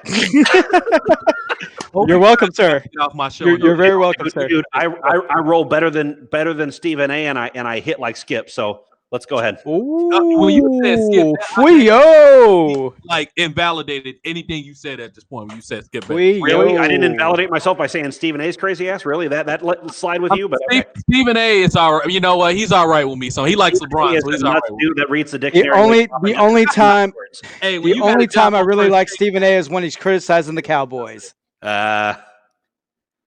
But when he criticized the Cowboys, that's when I really like Stephen A, because I despise the Cowboys. Nobody takes the Cowboys serious. Cowboys don't even take Cowboys seriously. They suck. And they should never, ever, like, the fact that they even being called America's team is embarrassing, quite frankly. Well, it's like what I said before. Like, the original America's team, and the Patriots replaced them in the 2000s. The real American team was the Patriots. Thanks to Tom. I mean, it's what I said before. Is because like I would like anybody who claims they're a diehard fan of the Cowboys. I always ask them like how they get the nickname America's team, and they're like, oh, because they're the best. And we're going, no, that's not it. Think a little harder. I like how everybody conveniently always gloss over the Packers when they were the original great team. But okay, sure. But that's because they were. I mean, good team. I said the only reason why they're dubbed America's team was because Roger Staubach was in the Navy and all the military backed him up. They all showed their support back, and that's how they got dubbed America's team. And plus all these other bandwagon fans. I was like, name me 7 players of the Cowboys, excluding Romo at the time, Romo and Des Bryant. Most of the 90s. They were on the 94, 95. No, I'm talking about like on the current roster. I was like, if you're a bandwagon team, name me 7 players. Exclude Romo. And now it's like exclude Dak and Zeke. Who else you got? Name me 7. Romo, because he's overrated. That's why you should exclude him in the first time. Nobody guy with that type of talent taking this long to win a championship. He's a clown. But I'm just saying, like all the Cowboy fans out here, they're just like, oh, Cowboys are the best. Cowboys are the best. It's like, y'all okay, how? Think the world will revolve around y'all anyway. But that's a whole nother topic for a whole nother day. But I'm disgusted with my team right now. So it's just the Texans. Yeah, you should be disgusted with the way they lost. Damn Bill O'Brien. Damn Bill O'Brien. Patrick. So this will center us with our thinking. Like you have the thinking, even though I consider myself an independent with the way I vote. Even though I tend to, if we go on with just 2 parties, I sway more to the right with Republican because they seem a little more sane. No, I ain't talking about Trump supporters. I mean the Republican ideology. On that one, yeah, that was real smart. But go ahead. Not Trump. No, I mean me and Brian's a Republican, by the way. This is one of the few things. I'm an independent, but I lean more right. Yeah, I was going to say when you say Republican now, do you realize there's no differentiating between Republican and Trump supporter? No, these people right now, I would tell you right now, Republicans now are idiots. They should be ashamed of themselves. Congress overall are idiots. A Republican ideology. But I hate the word Republican anyway. I like conservative. I'm more of a conservative. The word Republican is a stupid word. But you think like a more conservative person. I would like to assume you vote right. You don't have to tell us how you vote, but I would just say, yeah, I would think you would be a Republican person. No. You're not a Republican, Pat? No. Really? I thought you. No, I'm just an asshole. Okay, fair enough. A lot of them fair enough. Not a Republican, nor have I ever been. I would have thought you, because you're intelligent. Most Republicans I consider. It's very few Republicans I don't consider intelligent people. It's very few. Really reaching out there. What's that? So no. Well, I mean, let's put it like this. Since I've been alive and been able to see and comprehend presidencies, I've had Bill Clinton, George W. Bush, Barack Obama and Donald Trump and now Joe Biden. Those have been the presidents that I've seen in office since I've been alive and understood about presidency. Okay. So the bad presidents I've seen, the overall bad presidents I've seen have all been Republican. I've actually seen progress in the country happen under the two Democrats that have held office, and both of them held office for 8 years. I don't know about economically speaking, but elsewhere, probably, yeah. Well, outside of that's not true. I mean, economically speaking, Clinton had the economy in a good way, and Obama had us on an uptick at the end of his presidency. I don't know, man. You do realize the economy is not the stock market. Right? I think we did financially pretty good under Trump. A lot of people try to gloss over that. We did pretty good. Again, the stock market, the one thing that doesn't actually dictate overall economy in this nation. Sure. For that top 1% or the top percentage. Sure. It did for sure. It was job growth under Trump as well. It was some job growth, especially in the manufacturing sector. It was. Did you see the unemployment happening though under the sectors in overall unemployment and black unemployment prior to 2020 and prior to COVID? That was going to happen picking up. But Pat, let's be honest, that was going to happen no matter what because automation is becoming more prevalent. Again, here's the problem though. With a guy like Trump, who acted like everything that happened that was good, he did, supposedly. Economically speaking, he did. No, he didn't. Because if you look at the unemployment rates, they were actually dipping under Obama and kept on that same traction for the first 2 years of Trump's presidency. And when they took an uptick in 2019, he, of course, wanted to gloss over that and not mention that, but he wanted to take advantage of it when he was 17 and 18. He wanted to take advantage of it and say that it was all him. The difference is you can't say it's all you if it wasn't all you. You have to also acknowledge predecessors as well. Sure. Yeah, because in order to get the progress, you got to acknowledge like where it all began. Because it's just like, oh yeah, it can't happen like in a flash. Now, if it was like 8% unemployment or 9% unemployment, and he got it down to 3 or 4, like he had it, I would be like, holy shit, Trump economically did really well on the unemployment rate. That wasn't going to happen during COVID. His last year in office being COVID. Again, this is prior to COVID. I'm talking. I'm excluding 2020. This is up through 2019. So from 2017, 2018, 2019. Okay, this is excluding COVID. He had it stay on the same track, not dipping lower, not faster, but on the same track as Obama had it over the last few years of his presidency. It was on the same track, steadily declining. And then in 2019, it started upticking. And we started realizing unemployment in a lot of industry was starting to have an uptick. And then COVID hit in 2020. I think it's a lot of factors that need to be investigated on why that happened. I don't think that was just purely Trump and the Republican Party. It was a lot of factors. Democrats could have had a lot to do with that as well. We need to do a little bit of research on that. But I mean, I'm not saying you're wrong, but I think the way Democrats are doing things now, I think we're going to be worse off in 4 to 8 years economically and financially than we are now. I'm almost sure we are, bro. Because some of these things that they're suggesting that we do are, first of all, what are they suggesting we do that's going to screw us up? Paying for all these things that has nothing to do with like everyday Americans. Like, I don't care about gender, and I shouldn't have to pay for that. I shouldn't have to pay with people what they do with their sex lives. I don't care about any of that. That's not. First of all, that's not important. Secondly, we shouldn't even have to pay for that as people. I think it's going to come a time in this country where we literally have to pay for people's sex change. I would not be surprised. The way we're going right now, with them controlling the narrative, we're already paying for people in jail. But okay, go ahead. Yeah.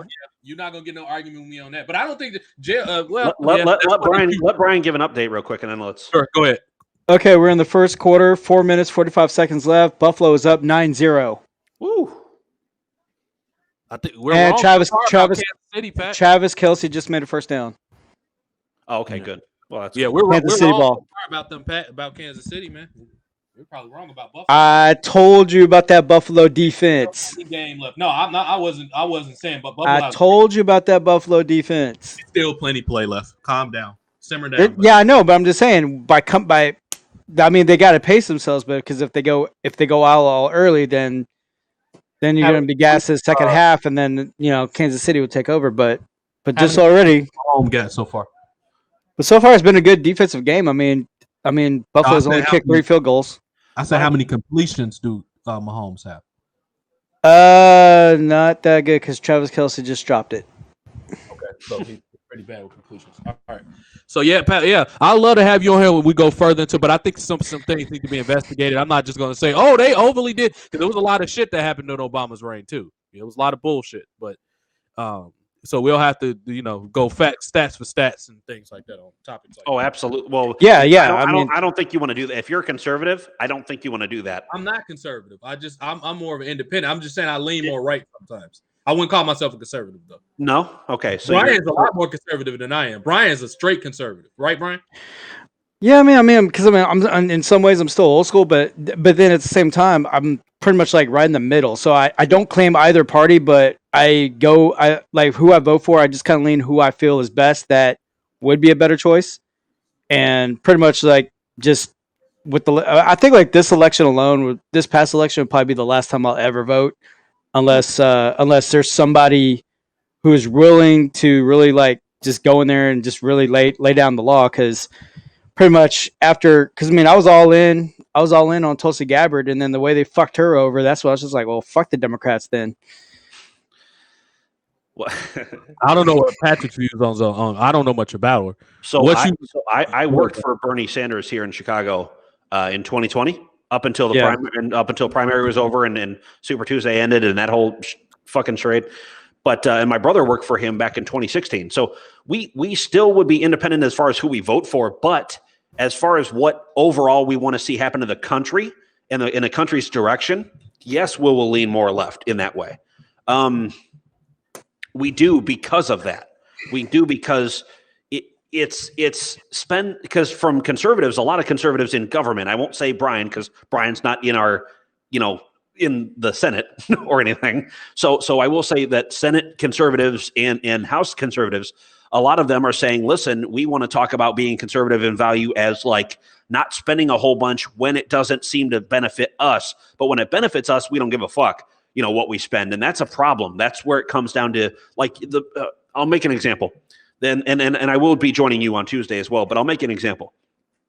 When Bernie Sanders was saying Medicare for all, we want to push that. People kept saying, how are you going to pay for it? Right? Yeah. Meanwhile, ignoring all of the defense budgets that were being passed and a bunch of budgets that seemingly didn't need to exist in their entirety, but yet they're going to ask Bernie Sanders how he's going to pay for Medicare for all.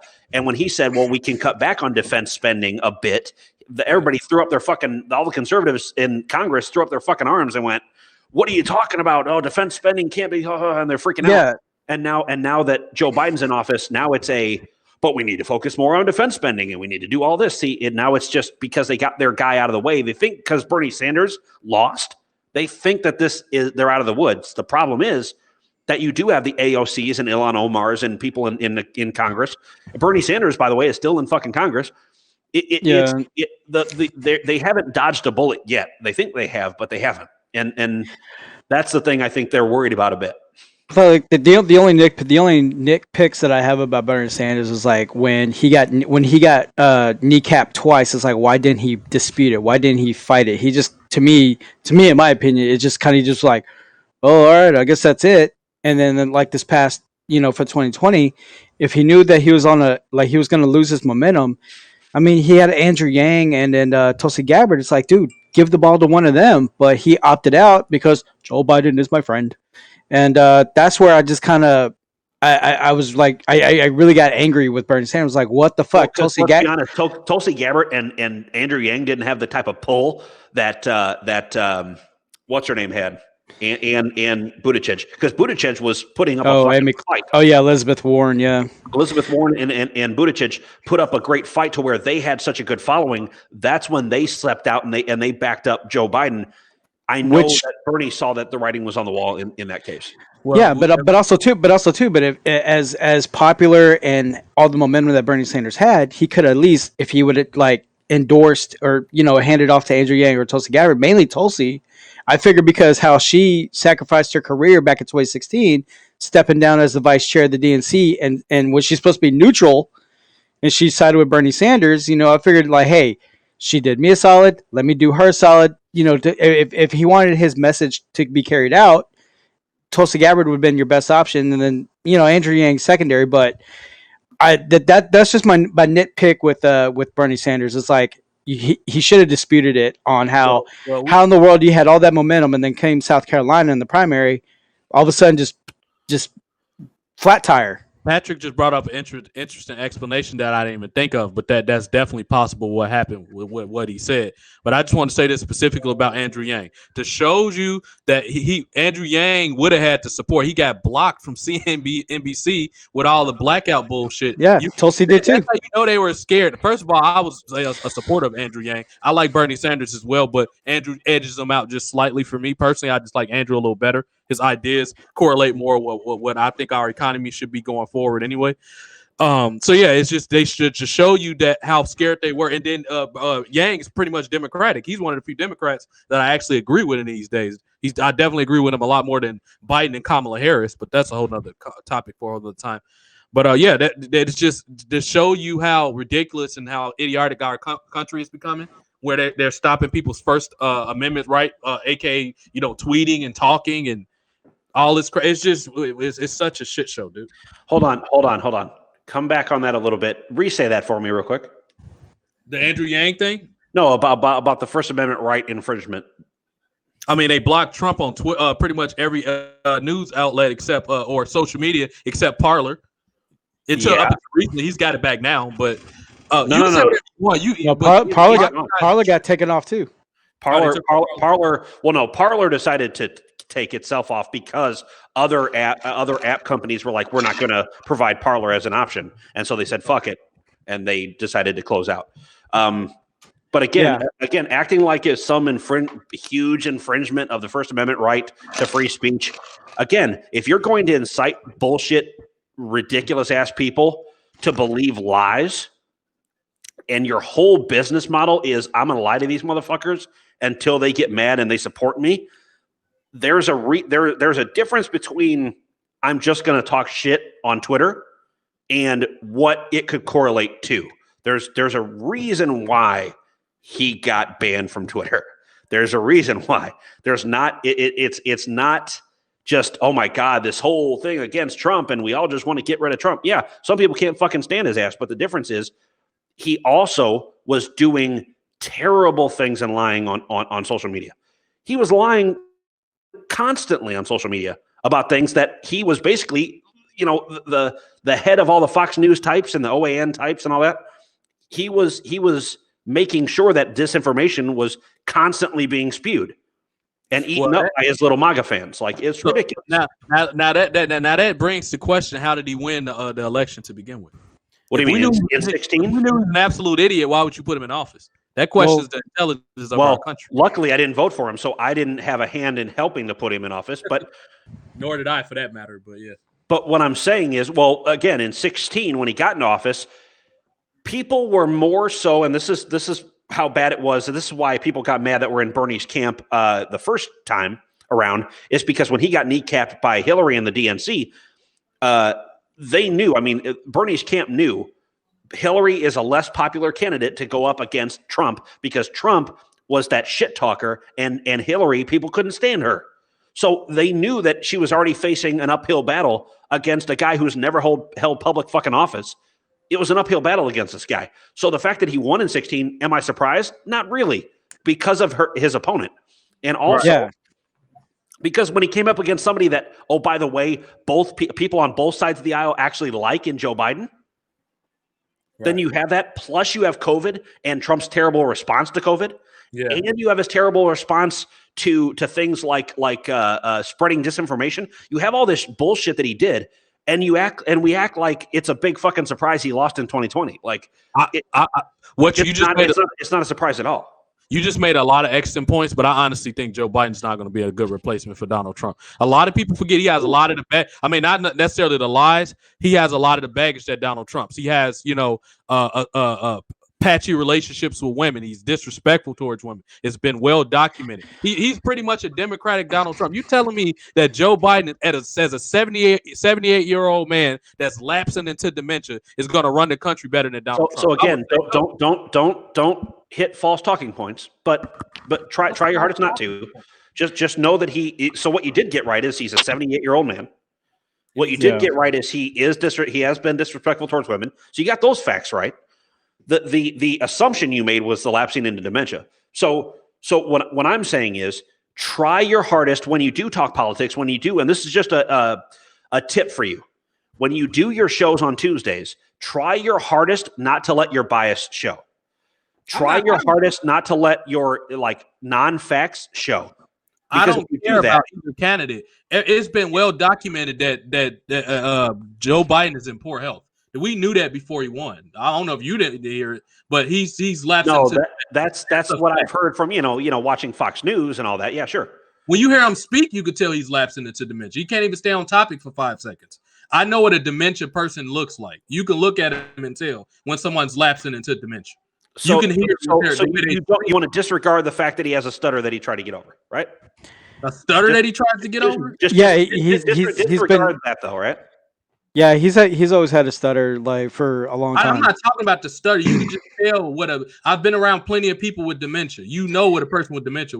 I'm working closely with a person now that has dementia. Yeah, the thing. What are you talking about, Brian?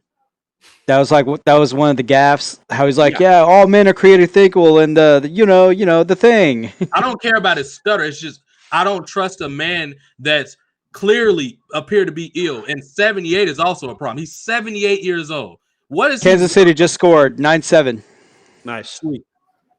So it's just I don't know. No, but for the record, as far as me responding to me being biased, I don't care about either one overly. My pick would have been Andrew Yang. I've already said that. But I was all in on Tulsi Gabbard. Really care about. I'm just saying, since we have what's in front of us, Trump and then Biden. I honestly don't think Biden's going to be that much better than Donald Trump. Honestly, it's not too many Democratic people right now. When he's not that much better, do you think that Biden's going to actively seek to divide this country? I mean, he kind of did it with some of his conference calls. He's made some off-topic statements. So, I mean, before he even officially got in office, he was being an idiot on conference calls or face-to-face video. What I asked you was a direct question. Do you think he's actively, willingly trying to divide this country? Yes, with a different strategy. Gotcha. So you actually think you have bought into that? Okay, gotcha. I bought into it. I have eyeballs. First of all, let's be. I know you do. You also think he has dementia, but that's what your eyeballs. I think he has dementia. You don't think Joe Biden has dementia? Don't think just like I disagree with anybody that has a half a brain that would say that Donald Trump was ever a good president. So Donald Trump didn't do wait. It's all speculation. Speculation. No. If you want to from an actual conservative, a guy who actually means when he said he was conservative and libertarian, you want to actually look at that? Look at my fucking interview with Joe Walsh. Look at my interview with Joe Walsh. Heard of that dude. And tell me, I know you haven't, but and he's from here too, by the way. What has he done? Because most Illinois Republicans suck. He challenged Donald Trump in 2020 on the ticket. And he also was a former member of Congress who was hardcore libertarian and conservative, and yet he decided to leave the party. Why? And if you really want to know why, you can watch my interview with him on YouTube. I want to know what he did for Illinois. I don't care about all that mumbo jumbo crap he talks. No. You want to talk about Donald Trump, and you want to say that he's not going to be so much better. And again, listen to someone who was next to this motherfucker for a number of years. Listen to somebody like Joe Walsh, who was next to him for a number of years, who ran against his ass for a specific reason. Anybody can run against anybody. That don't mean anything to me. Okay, again, before talking, watch the interview.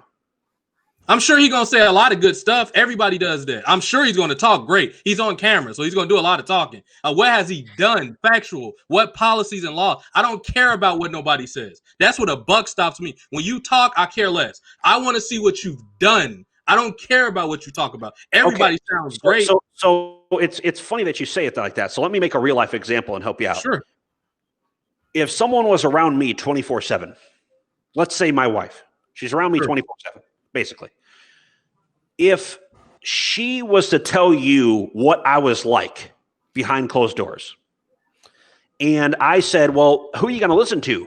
TJ's account of who I am or my wife's account of who I am? And somebody says, I'm going to listen to TJ. How fucking stupid are those people? That's my problem, is that Joe Walsh was around this motherfucker behind closed doors for years. I don't give a fuck what Fox News props up Donald Trump to be. I give a shit of what people that were around him that were part of his party, that were fucking loyalists to him at first. What are they saying, and why did they leave? Why did they leave? Because one thing you need to take into account. And he tells you exactly why. It's something. One thing you need to take into account is something called enemies. It could have been something that we listened to one person. Have you ever interviewed Donald Trump? That's one person's perspective. Why would I interview someone why would I interview someone who's going to lie to me through the entire? Okay. It's called being diplomatic. That's what it's called. Pat, I have a question. I interview people I disagree with all the time. It's not about disagree. No, it's not about disagree with. Hang on. TJ, it's not about disagree, because one thing you don't understand is that if I was to say disagree, that's one thing if there's different actual facts. But if you say something and it's a known fact, and I say something that has no balance in fucking reality, and I say that, and I'm interviewed by you for a half fucking hour, I'm just lying to you for a half hour. I'm not differing in opinions from you. I'm lying to you. That's the difference. So we're not go ahead, Brian. Sure, go ahead, Brian. Okay, so apparently, a lot of people have a lot of confusion about who to listen to, like mainstream media and all this other stuff. What are your thoughts about people that do independent media, such as Kyle Kalinske, Kim Iverson, Rising on the Hill? What do you think about would they be a good reference source to listen to in regards to politics? I mean, yes, because at least somebody like Kyle Kalinske actually beats up on both sides. Yeah, that I do. And not just as a commentator, though, he actually has had these people on that are close, like I did with Joe Walsh. He's had these people on that are close with like the Donald Trumps, or were close with the Donald Trumps, or he'll have an Andrew Yang on who was close with, Bernie Sanders or whatever it was. So he'll talk about, it a bit, and he actually has some insight on it because he talked to these other people and because he has those certain ins. So for me, I wouldn't say, I'm just going to listen to CNN because I would say, who is CNN interviewing? Yeah, because didn't he like intern for MSNBC for a little while, or he had some affiliation? Because I know Crystal Ball did. Yeah, Kyle Kalinske didn't he work for? He did intern for MSNBC or something like that. He did an intern for CNN too, I believe. Okay, but yeah. But yeah, with that said, it's interesting that was even past answer, because I would expect it to be anything opposite. What I don't understand is, and specifically with you're talking about my bias, which I don't have one because I don't care about either side. I'm independent. I'm voting for, I don't care what color party you are. I'm voting for whoever's doing the most for American people. I don't care which party you could be Democrat, you could be an alien for all I care, as long as you actually do some shit and it's documented that you did something. So this is the thing. And you said this is where your bias come in at. You said you wouldn't even talk to Trump, which is a large problem that we have in our country right now. We can't even have discourse when we disagree with people. You wouldn't have a conversation with Trump because you perceive that he's going to lie to you. No, he is going to lie because that's what he's known for. I'm sorry. He's also known for making a lot of money too. But no, he's not. No, he's known for telling people he has a lot of money. Yeah. So you're going to sit here and say that Donald Trump don't bullshit me on that. Like I know the difference between opinions and lies. So Donald Trump, someone lies to you, and then they call it, we just have a difference of opinion, and I'll call it the bullshit real quick. Yeah, because I mean, like for me on the political spectrum, it's like I watch like all the media, the mainstream, independent media. I also read like the New York Times, USA Today, and everything, and I read the articles, and then I try to make a judgment for myself. Because when people ask me, like what do I think on certain politics, and it's just kind of like, well, from this article I read and what I'm watching, what I'm seeing on TV, this is pretty much what I have my ID on. But the difference is when I'm saying when I'm watching former President Trump's tweets back when he still had Twitter. Yeah. When I was watching his tweets, when I was watching what he was putting out himself, when I was watching the live press conferences, not the recorded YouTube versions, live press conferences, and seeing what he was saying and recording the amount of lies, sitting there going, this motherfucker hasn't said one thing that's true so far. Like he's sitting there bullshitting for 25 fucking minutes. And yet again, so this is the difference, TJ, between you and me. Totally, no politician does that, by the way. I know he doesn't 100% bullshit. Even if Obama has told lies, which he has, it's not that his whole campaign is based on lie. His whole presidency is not based on lie. So that's actually a good thing. That's actually a positive if you're going to compare the two. So what I'm saying is, again, I know as a broadcaster, I know what a good interview is and what a bad interview is. And Trump is a bad interview. It's subjective, man. It might be bad. It's a bad interview. If I'm not a person that kisses Trump's ass, it's a bad interview. because he's just going to sit there and fucking lie. And I'm going to call him out on it, and we know what that looks like. We've seen a lot of the call him out on his bullshit, and he never said it. Yeah, and I mean, like, because a lot of the interviews on any politician that gets interviewed, like, from how, to your point, like how you're saying, like how you can spot like a good interview versus a bad interview. Absolutely. A lot of the sometimes like on certain politicians, they just throw softball questions, but then on certain politicians, when you throw like an actual legit question, you see him throw a temper tantrum. I mean, there's sometimes like watching Trump, watching Trump on some interviews, I'm just like, all right, whatever. Barack Obama throw a fucking tantrum over a hard question. But that's because Obama. Because he's a man. That's because he's a man. Has nothing to do with Obama. Man who knows Obama would get lynched at the stake if he say anything off kilter because he's black. Let's be honest. We know him. Again, I never watched him throw a fucking temper tantrum about somebody asking him a tough question. Yeah. You know why? And you know why that happened? Because he's a fucking grown adult. Let's be honest. No matter what type of answer Donald Trump gives, people are going to be upset because he's Donald Trump. Let's not throw that fact out the window. That's not true. Let's not throw that fact out the window. That's not true. That's not true. And I'll provide some evidence here. If Donald Trump was to give an answer that was factual, something we can fucking look up and claim as factual, then I'd give him some fucking leeway in the interview. The difference is I know the way that he interviews. He doesn't interview factually. He interviews whatever fucking fantasy that he's cooked up in his head. And he says it like he's trying to convince himself of these lies. And he does it on mainstream media. And he has for years. So again, that's why I said I understand the difference between a good interview and a bad interview, because I know with most people that would look at Trump would say, well, it's just differing opinions. No. It has nothing to do with the fact that he's Donald Trump and that's his fucking name. It has to do with how much truth am I actually going to get out of this fucking thing? How many facts am I actually going to get out of this goddamn interview? And the chance that I get even one is very limited. Sure. So this is okay. Let me just add this part. So with Donald Trump, first of all, what y'all got to understand is before some type of way, miraculously, Donald Trump became the president of the United States. Because I was almost sure that Hillary Clinton. We're a white supremacy country. Come on. Say that again? It's a white supremacy country. There's a reason he got elected. I mean, you could have picked a lot of other options that were just white supremacists. No. Reality was, what did majority of his, and this is a statistic, what did the majority of Trump supporters in 2016 say when they were polled? The main reason they said they were going to vote for him, well, two reasons. One, he's not a politician. And two, he's from the outside. He supposedly says it like it is. Yeah, and make a great America again. Of course, I would. Plus, like when he was campaigning, the main sales pitch that he was driving was like keeping the jobs in America, which a lot of people in the Midwest. Yeah, I mean, but a lot of people were like, "Oh, well, yeah, I'm not going to lose my job. I'm good here." So that was one of his selling points of how he got elected. But also too on the Democratic side, though, a lot of people felt like they were abandoned by the Democratic. So that's how. That is so a lot of people felt like they were abandoned by the Democratic Party. Yes, so they just went ahead and sided with Trump. And I usually don't get into this, but Brian, this is what made me lose my faith as a black voter. Who I'm part of one of the worst treated groups in America. Nobody can dispute that. I'm a black man, which I don't use as a hang up. I work my ass off at anything I do. And I'm sure you can agree with that.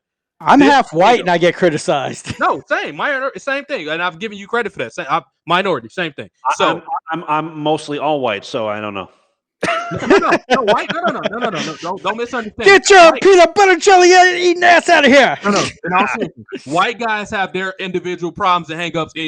I'm not saying they get mistreated too, but this is the thing though. I can easily go as a hang up and be a little bitch and go with the Democrats. That's what a lot of they woe is me. I can do that bullshit, but I'm about truth and everybody being heard and everybody being treated fairly. This is where the Democrats fucked up with me. Where you and I differ, because you said you're all about truth, but you said the only reason I wouldn't take an interview with Trump is because we differ in opinions. That's the difference between knowing truth and fact. Hold on, but this is the thing with you, fact, and I can respect this for you, Pat. You're the type of person that won't do an interview just for publicity and numbers, and I can respect that. However, I think that's something that you should entertain. I don't want to lie to people. You can do that. You can do that with fact, because with you it comes down to fact. I don't want to lie to people. Yeah. Sure, fair enough. I mean, that's your thing. You can do that. But, I mean, when you're in the nature of broadcasting, at the end of the day, it has to be entertaining and factual. You got to be both. You can't just I could Nobody be wants to watch entertaining. like 100% factual interview. I have to be factual first. I mean, I don't break on that at all. And also too, when it comes to media, I really don't like Hillary Clinton being on the air. It's still and because somebody. Hold on, Brian. Let me finish my point. Then I'll let you get back to that. Hold on. So the thing with going back to Trump or whatever, what made me lose my face with the Democrats? The only people I can say under a black president, which is quite ironic. Not saying he should favor me, but bro, come on. The only people that benefited under Democrat, and I see Joe Biden's election going in the same direction, he's going to pick up where Obama left off at. So the biggest problem that made me lose my faith in Democrats, because growing up when you're poor and black, you automatically are programmed to vote Democrat. I think poor people in general automatically assume, unless you were born in the South, you automatically assume that you're supposed to be a Democrat. So this was the deal breaker for me. The only people, the primary people to be taken care of under Democrat parties were LGBT plus and immigrants. Two groups that our government strategically put against black men. So they put me behind an 8-ball based off that. That's where the buck stops with me and the Democrats. Those are the people that are always doing Obama's whole thing. Pretty much like 90% of his thing, he took care of immigrants and LGBT. That's a problem with me because I exist too. And I pay high-ass taxes. I live in Chicago. You know my taxes are high across the board. So that's bullshit.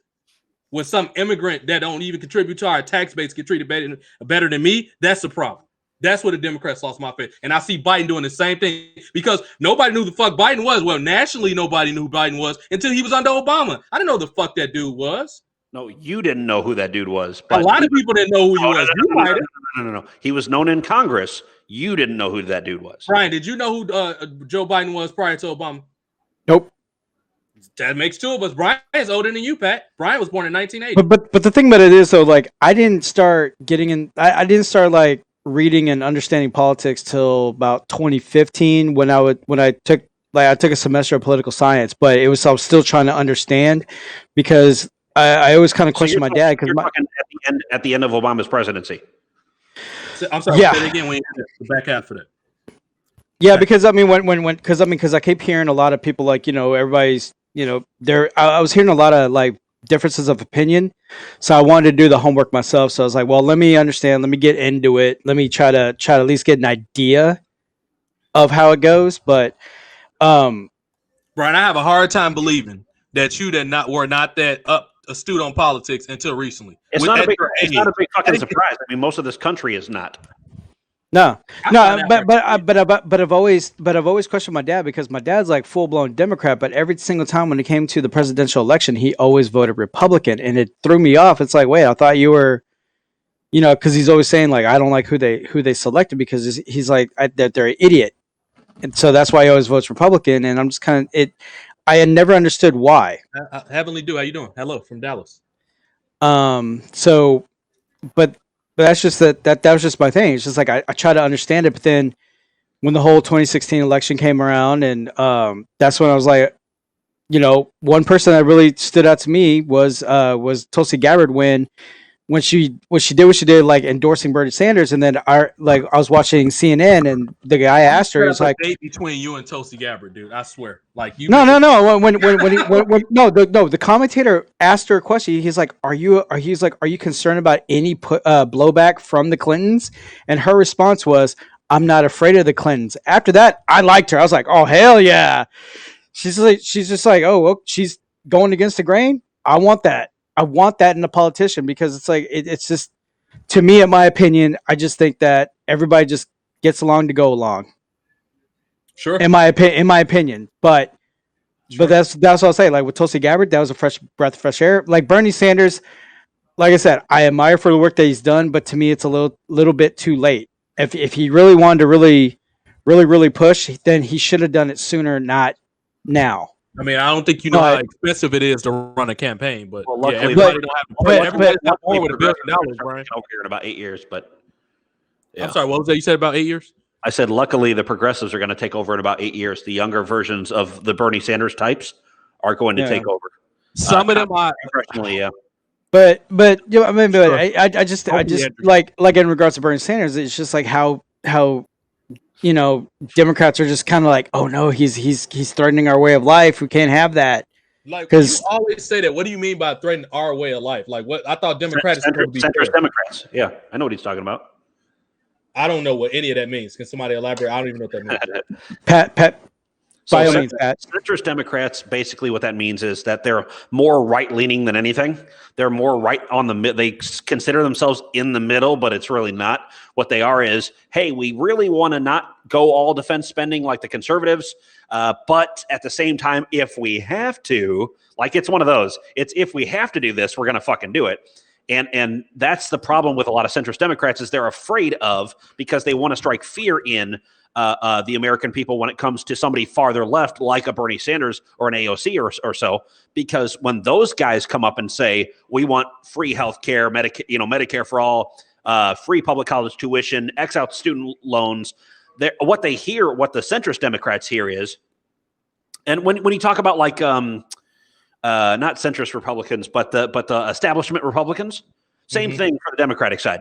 Those would be the establishment Democrats. Those would be the, hey, we still want to go off and make money, and we still want to be capitalist society. We still want to take advantage of some of these socialist ideas that are in our society right now, but we don't want it to become fully socialist because if it does, a lot of our donors, a lot of the lobbyists that we still use are going to be fucked, and we won't be able to use them anymore. So see, that's what the problem is. They're screwed because it's all about money to them versus all about the country for people like the progressives. Sure. I guess I'm the type of quote unquote Republican that wants best for everybody. I don't know what that's called. It's just some of these democratic ideas are way too nutty. That's not even Republican at this point. It's progressive, but It's progressive. I guess I'm considered progressive then. Yeah, but even like on the progressive side, there's like a little rift. In between progressives as well. Because the priority with a lot of progressives is gender. That's what the problem is. well, For instance, Kyle Kalinske, you would consider like he's like a progressive in a sense, right, but not democratic socialist, correct? Yeah. So The Democrats pretty much for like a political source though is like I look at Kyle Kalinske, Kim Iverson, the Rising, because those are good references to use. You ever watch David Pacman at all? Who? David Pacman, the Pacman Show. Oh, once in a while I do, but yeah, I just started like watching Dave Rubin because he had a good interview with Tulsi Gabbard, and then even the other day, Tulsi Gabbard was on the Joe Rogan for the fourth time. I would just advise that Brian, you do deeper research on those people. Everybody talks good on the camera. Make sure they're doing good work behind the cameras too. They are, except for the Dave Rubin mention. But yeah. No, definitely. I agree with him when you say Kyle Kalinske. With secular talk, yeah, that guy really does what he says. When he's talking about what he's fighting for, he absolutely does. Yeah, because he said he'll give praise when there is, and he'll call bullshit when he sees bullshit. Correct. And on that whole, and yeah, when Biden and the last one he went up, or the one I watched, where how he said he did one saying Georgians felt betrayed because they were told, hey, you vote Democrat, you're going to get $2,000 checks, and now they're backpedaling, and people that went door to door, they're like, now I'm a liar. I feel bad. Well, people from Georgia, no disrespect, they should have been a lot more intelligent than that. They should know that people go back on their word when they get elected. When people are desperate, that's a problem though. But you got like Stacey Abrams who means what she says. And the difference is when you get people in there like Joe Biden campaigning for Georgia to flip blue, and you have Stacey Abrams doing the same. Yeah, you didn't want the two people that were up against Ossoff, and we really didn't want them in Congress. But at the same time, to have them campaign like that, the campaign was on $2,000 checks, and that's even after the $600 was approved. Yeah.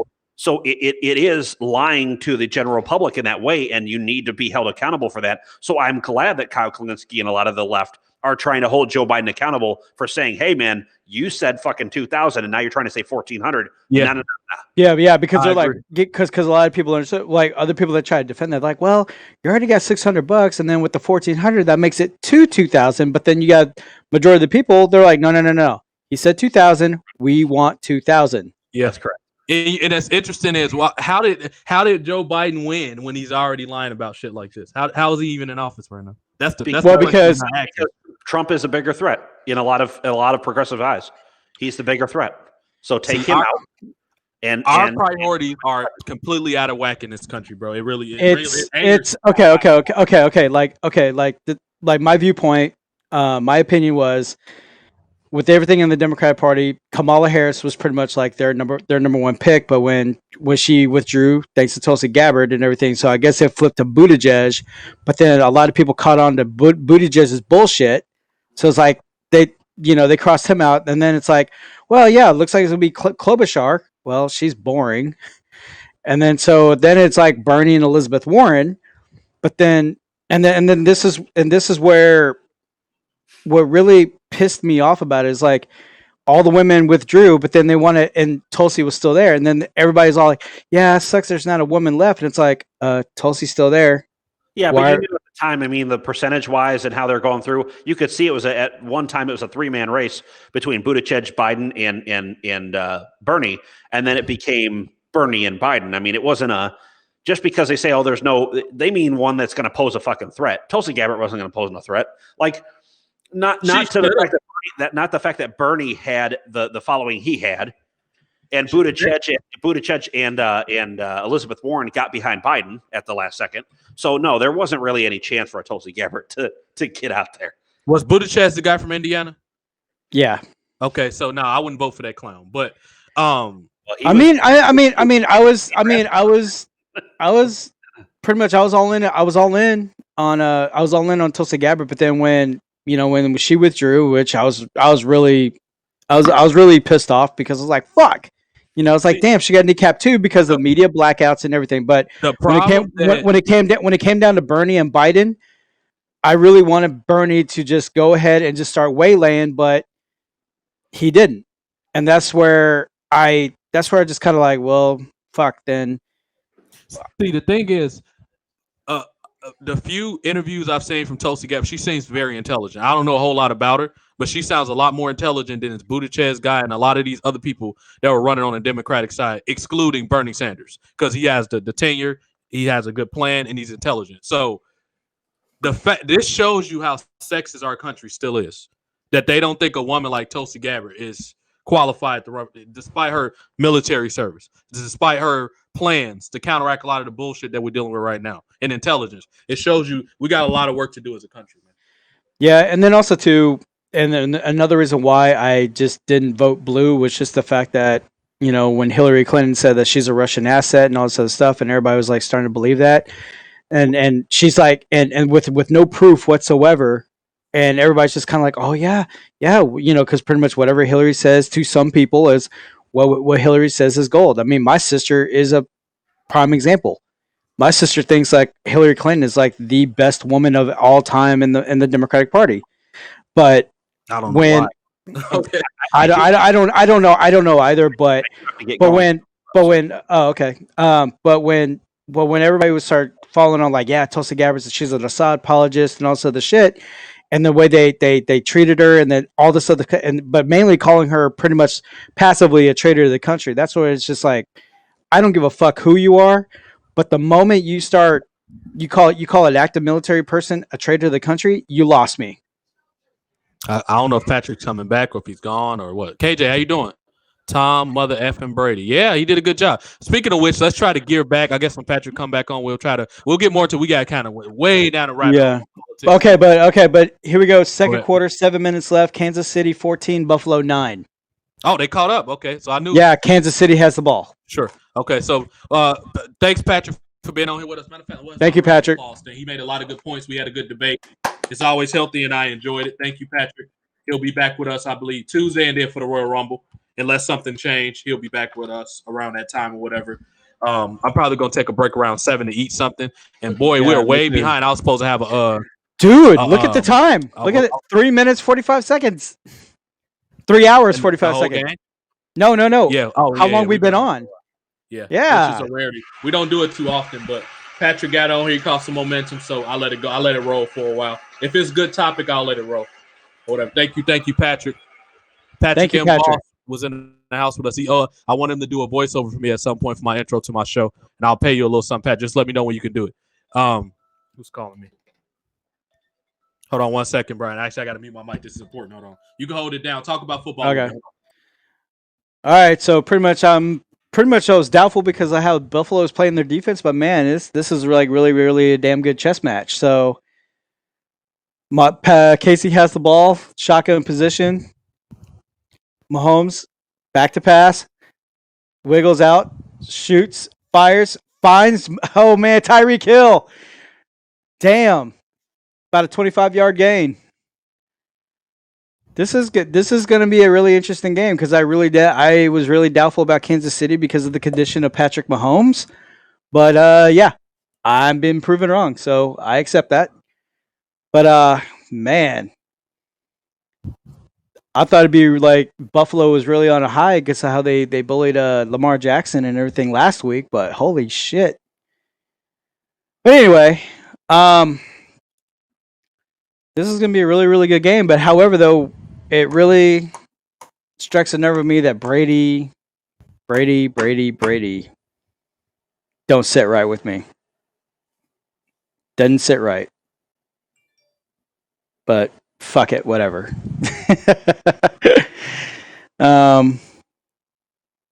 But still, as a true AFC, well, I'm the root for the AFC though, because Tom Brady just, can't stand him. But you really can't. I mean, you really can't just hate on the guy. But still, this is now at the goal line, so pretty much option right. Swing it to the right. Do a shovel pass to the right. All right. All right. I'm back. Yeah, we're gonna wrap it up in a minute. I forgot I had to go to the grocery store anyway. We're gonna wrap it up probably at like the next 5 or 6 minutes. But you can get some Wagyu, some American Wagyu steak. I gotta find out how you gotta send me something. I don't even know how to identify that. I just know steak is steak. I don't know how to zebra. It looks zebra striped. Oh no, I don't think I even seen. I might have to go to a special grocery store for that. The stores I go to, I don't even. Wait, is there a butcher store nearby? A butcher? Yeah, like a meat market. I usually go to actual stores. I don't go to butchers for meat. I just get it from supermarkets most of the time. Just go to the butcher. Just go to the butcher. Just say, hey, I want to try a New York strip American Wagyu. At my house, but okay, I gotta find one. I've been to a butcher. It's been a while since I've been to a butcher. It's gonna cost a little bit though, but it'll be worth it. I'll probably hold off on that Wagyu till I get down there with you because I'm probably not even gonna know how to make it right anyway. So I might as well wait till you make it or whatever. Right. So yeah, but like I said, Patrick will be back with us. I had a good time. 123 people. Thank you. Before we get back on, thank you everybody. Before we return to the topic on the show and close out, I just want to thank everybody for being here. I hope y'all enjoyed the show. Me and Patrick had a nice family debate. Brian was in on the debate as well. We had a good time. Finally back in the mix with Pat. It was a while I wasn't connected with him for a few months. Kansas City scores. Sweet. So I want to encourage everybody right now to use my my link to start yourself a HAPS channel yourself. They give you 100 coins for signing up. And I'm running a promotion where I'll give you the first person to subscribe by the end of the show. I'll send you 50 coins. But in order for you to get the 50 coins, obviously you got to start a profile yourself. You could be the best at whatever you do. The keys to freedom is broadcasting because that's one of the few things that you actually control. Now, obviously, you need to research on how to do it the professional and make sure you're doing something that you're passionate about and that you can commit a schedule to. Because broadcasting is all about consistency. That's how you get start to get traction. That's how you monetize. You have to be consistent. You also have to know how to control your content where it's balanced. Don't get on there with if you did some maniac screaming and cussing and spewing out hate crimes out. Don't stay away from people. So get those free coins using my link, TJ the Prodigy. And you can use the coins to support my channel, support another broadcaster, and you can eventually turn it to money if you let it add up. So start yourself a HAPS account because Periscope is closing. A lot of other places not that reliable. I'm hearing about this D-Live place, but I read about it. It sounds terrible, so I'm not going to take my thing on it. The only other thing I'll broadcast on after Periscope other than this is probably Twitch. But Twitch, I don't know how they have their interface and everything set up where you can have multiple people on camera. I don't think you can because in the past when we tried that, I wasn't able to figure out how to get people on there. So it's probably not even a function built in the Twitter app where you can even do that I know of. If somebody do, please let me know in the comment section or something. But yeah, we want to appreciate. We're going to do another show probably like around maybe 9 or 10. Me and Brian's going to come back on. You'll still be up, won't you, Brian? Around Yeah, I'll 9. still be up. Yeah. Okay, cool. So we'll do another one. This time it's gonna be wrestling centric, but we'll probably veer off in other topics as we always do. And y'all don't seem to have a problem with it because ain't nobody in the comment complaining about it. So I'm assuming it's not a problem. So yeah, then tomorrow we'll what we got for tomorrow? I think it's something somewhat sports related tomorrow. So I gotta look on my calendar. I'm not even sure, but we got something interesting to talk about for the commute home is tomorrow as well. I kind of forgot what. Brian, is there a way you can pull up my schedule? Where you at? See what we talked about tomorrow. I don't even remember. Yeah. Brian helps me produce when he's on here, so I like to give Brian a lot of credit. He helps produce my show. So yeah, hope y'all had a good time. Hope a lot of Tampa fans are happy, bro. I hate to be that guy, but I knew Tampa was gonna win, even though I wanted my Packers to win. They made a good run at it or whatever. But Tampa, when you got Brady, you're hard to beat. And then if you want to be a conspiracy theorist, you can say, I knew Tampa was gonna win anyway. I'm sure there's people out there that are saying that because the Super Bowl's in Tampa, go figure. Or whatever, even though Brian made a great point about you shouldn't be able to have two hometown boys or whatever and all that, but that don't matter. That don't really matter. When Tom Brady's in the conversation, don't even matter. Yeah. So far, the only thing we have upcoming broadcast is tomorrow at 5:30. We'll be talking about popular franchises and liberals that made worse. And then on the 26th, topic will be U.S. state of affairs. Did Biden live up to his promise? That's Tuesday. And then on the 27th, Wild Out Wednesday, hit or quit. And yeah, Mary and something. Part 1. Mary? I don't Wild Out Wednesday, hit or quit, and F, Mary and K, and then Ancestors Part 1. Oh yeah, I put that. You know what K means? It's another word for homicide. It starts with a K. Don't say it, but you know what I mean. Oh, yeah, that's why I put. I don't want no type of way for it to be taken out of context, or you know how these people do. So I had to everybody know what the K means and F, Mary K. You know what it is. We're not gonna say it on here because I'm not trying to get my damn video demonetized that I put so much work into producing. So because Democrats are trying to silence us. Now you sound like Alex Jones. They're putting fluoride in the water. They're trying to silence us. CNN wants to take over. CNN wants to take over.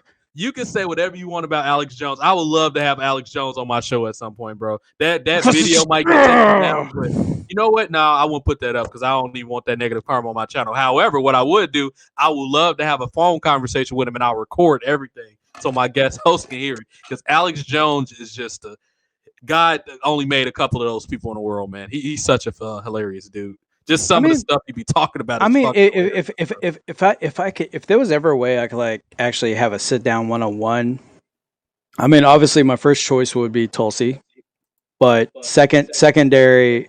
Dude, you're starting to sound like Marissa with this Shelton Benjamin stuff with Tulsi Gabbard, man.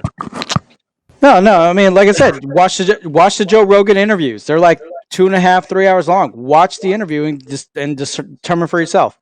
Sure. No, she's been on there 4 times. She's been on there 4 times. Great person. From what I hear, she sounds like a great person or whatever. Yeah, she has an upcoming project where it's just like it's like YouTube. Well, on her YouTube channel, but pretty much it's like saying this is Tulsi. So pretty much she's going to be talking with everybody from all over the spectrum. Sure. But let's finally answer the question that we have in the headline that we haven't probably talked about in about 2 hours, probably longer than that. Sports needing fans again. And I opened this up by myself because the first 30 minutes of the show would be probably more than that. I was on here by myself. Brian didn't get on quite right away. So if you just want to fast forward me and just get to Brian, go for about 30 minutes on the video where me and Brian got on here. And Patrick came in probably 30 minutes after that. So sports needing fans back. The short answer is yes on my end. For the simple fact, it just doesn't feel the same at all. And as much as WWE specifically, that forget F you if you don't think WWE is a sport, it is. They get hurt just like everybody else and they do athletics. They're definitely a sport. I don't care what nobody says. And wrestling in general, for that matter, despite it not looking like one all the time, it's technically a sports entertainment. So, but also too, like just having fans at the arena, just having your mind take away from the day-to-day life and escape reality for a little bit. We all need this sports. Anything. And they add to the ambiance in addition to what you say. Sports don't sound the same when somebody score a damn touchdown or somebody do a crazy slam dunk and there's absolutely no reaction from the crowd. It's no 6-man interaction. It's nothing. It's just Yeah, how do you know what kind works? of in Yeah. my head. Like, it's not the same, bro. We need fans. And for the nuts that say, oh, well, it's still COVID. Okay, well, how about you stay your ass at home then? If you don't, I respect your right about the COVID. Bro, maybe you need to stay home. If you that concerned, just stay at home. Don't come out. If you think people gonna get you sick and all, okay, stay in the house. Be a shut-in. But don't ruin it for people that want to come out, that's taking proper precaution, that's wearing a mask, that know their diet better than anybody else. No government's gonna tell me about my diet that I consume, that I do research. Dude, I went to school for physiology and science. I know what to eat, when to eat. I know what the hell's going to. Nobody's going to tell me about my health better than me. So I know that I'm healthy. I was healthy before this crap even happened. I've been healthy since I've been 15 years old from being a wrestler and happen to have a conservative diet and watch what I eat. So I know I'm not no carrier. So that's for my right to come up with that. Now, if you want to come up with all these shots and all, that's fine. I'm not going to take it unless you hold a gun to my head. Then I might take it. But other than that, if I have a choice, I'm not taking that shot because I don't have to. You know, so and that's not the wrong when anybody want to take it. It's just not my bag. I don't feel the need I have to. You know. So yeah, that's something as far as sports. If you don't want to go, just don't go, but don't ruin it for people that want to. People need to get out. Do you know how many people are in their house going insane because they can't do their regular routine stuff that they usually get to do, like sports? Depression is because depression is on the high. Suicides are on the high. Divorces are on the high. We need to get back to interacting with each other once again. That's why I love the idea that WrestleMania is going to have 25% capacity. At least it's going to be fans there. I'm pissed that the Royal Rumble not going to have fans. The Royal Rumble is the one pay-per-view that needs fans. That would be the kickoff. That would be the spin. You know what? Exactly. Which makes me think, Brian, man. Because you're at 50 capacity right now at Arrowhead Stadium. 50% capacity. It's fans there? Yeah, 50% capacity. I didn't know it was fans there. Okay. Yeah. I'm going to have to go look at my TV in a second. But let me say this because I got to go quick. I got to go to the grocery store. Then we can continue later when I get back on. But 5 more minutes and we can make 4 hours. 5 more minutes and we can make 4 hours. I don't know if I'm making 5. My ride's almost here. I don't know if I'm making 5. So I forgot. I lost my train of thought. We're talking about the fans. Oh yeah, the Brian. It makes me think, dude. It's not going to be a lot of surprise returns in the Royal Rumble because they're not going to waste a surprise return with no interest. I'm sorry, with no crowd. I think it's going to be all people that's currently signed to the roster. NXT, WWE, it's going to be absolutely no surprise. And I honestly think somebody whack is going to win, dude, because there's no crowd there. I don't think nobody's good is going to win. It's probably going to be like Daniel Bryan or Big E or some crap like that. Or some whack dude like Matt, or some whack dude like Matt Riddle or something. I don't know. How dare you? You almost got kicked off. You really know how to piss me off before the show ends. But yeah, I'll catch y'all in a minute. I got to run to the catch this grocery store before it closes and get some dinner ready or whatever. Thanks, Brian. Thank Pat and Boss. Follow him on this thing. B. Ryan at Thailander 1981. We'll be back in probably around 9:30ish or something. I'll text you before we get on, Brian. All right, y'all be great. And let this great theme song that I don't own play y'all out. Chicago Bulls, the greatest franchise ever.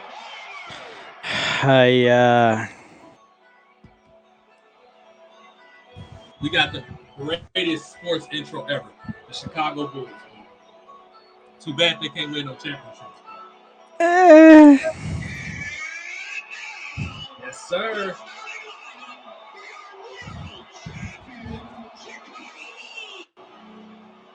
Yes, sir. All right, y'all. Be smooth.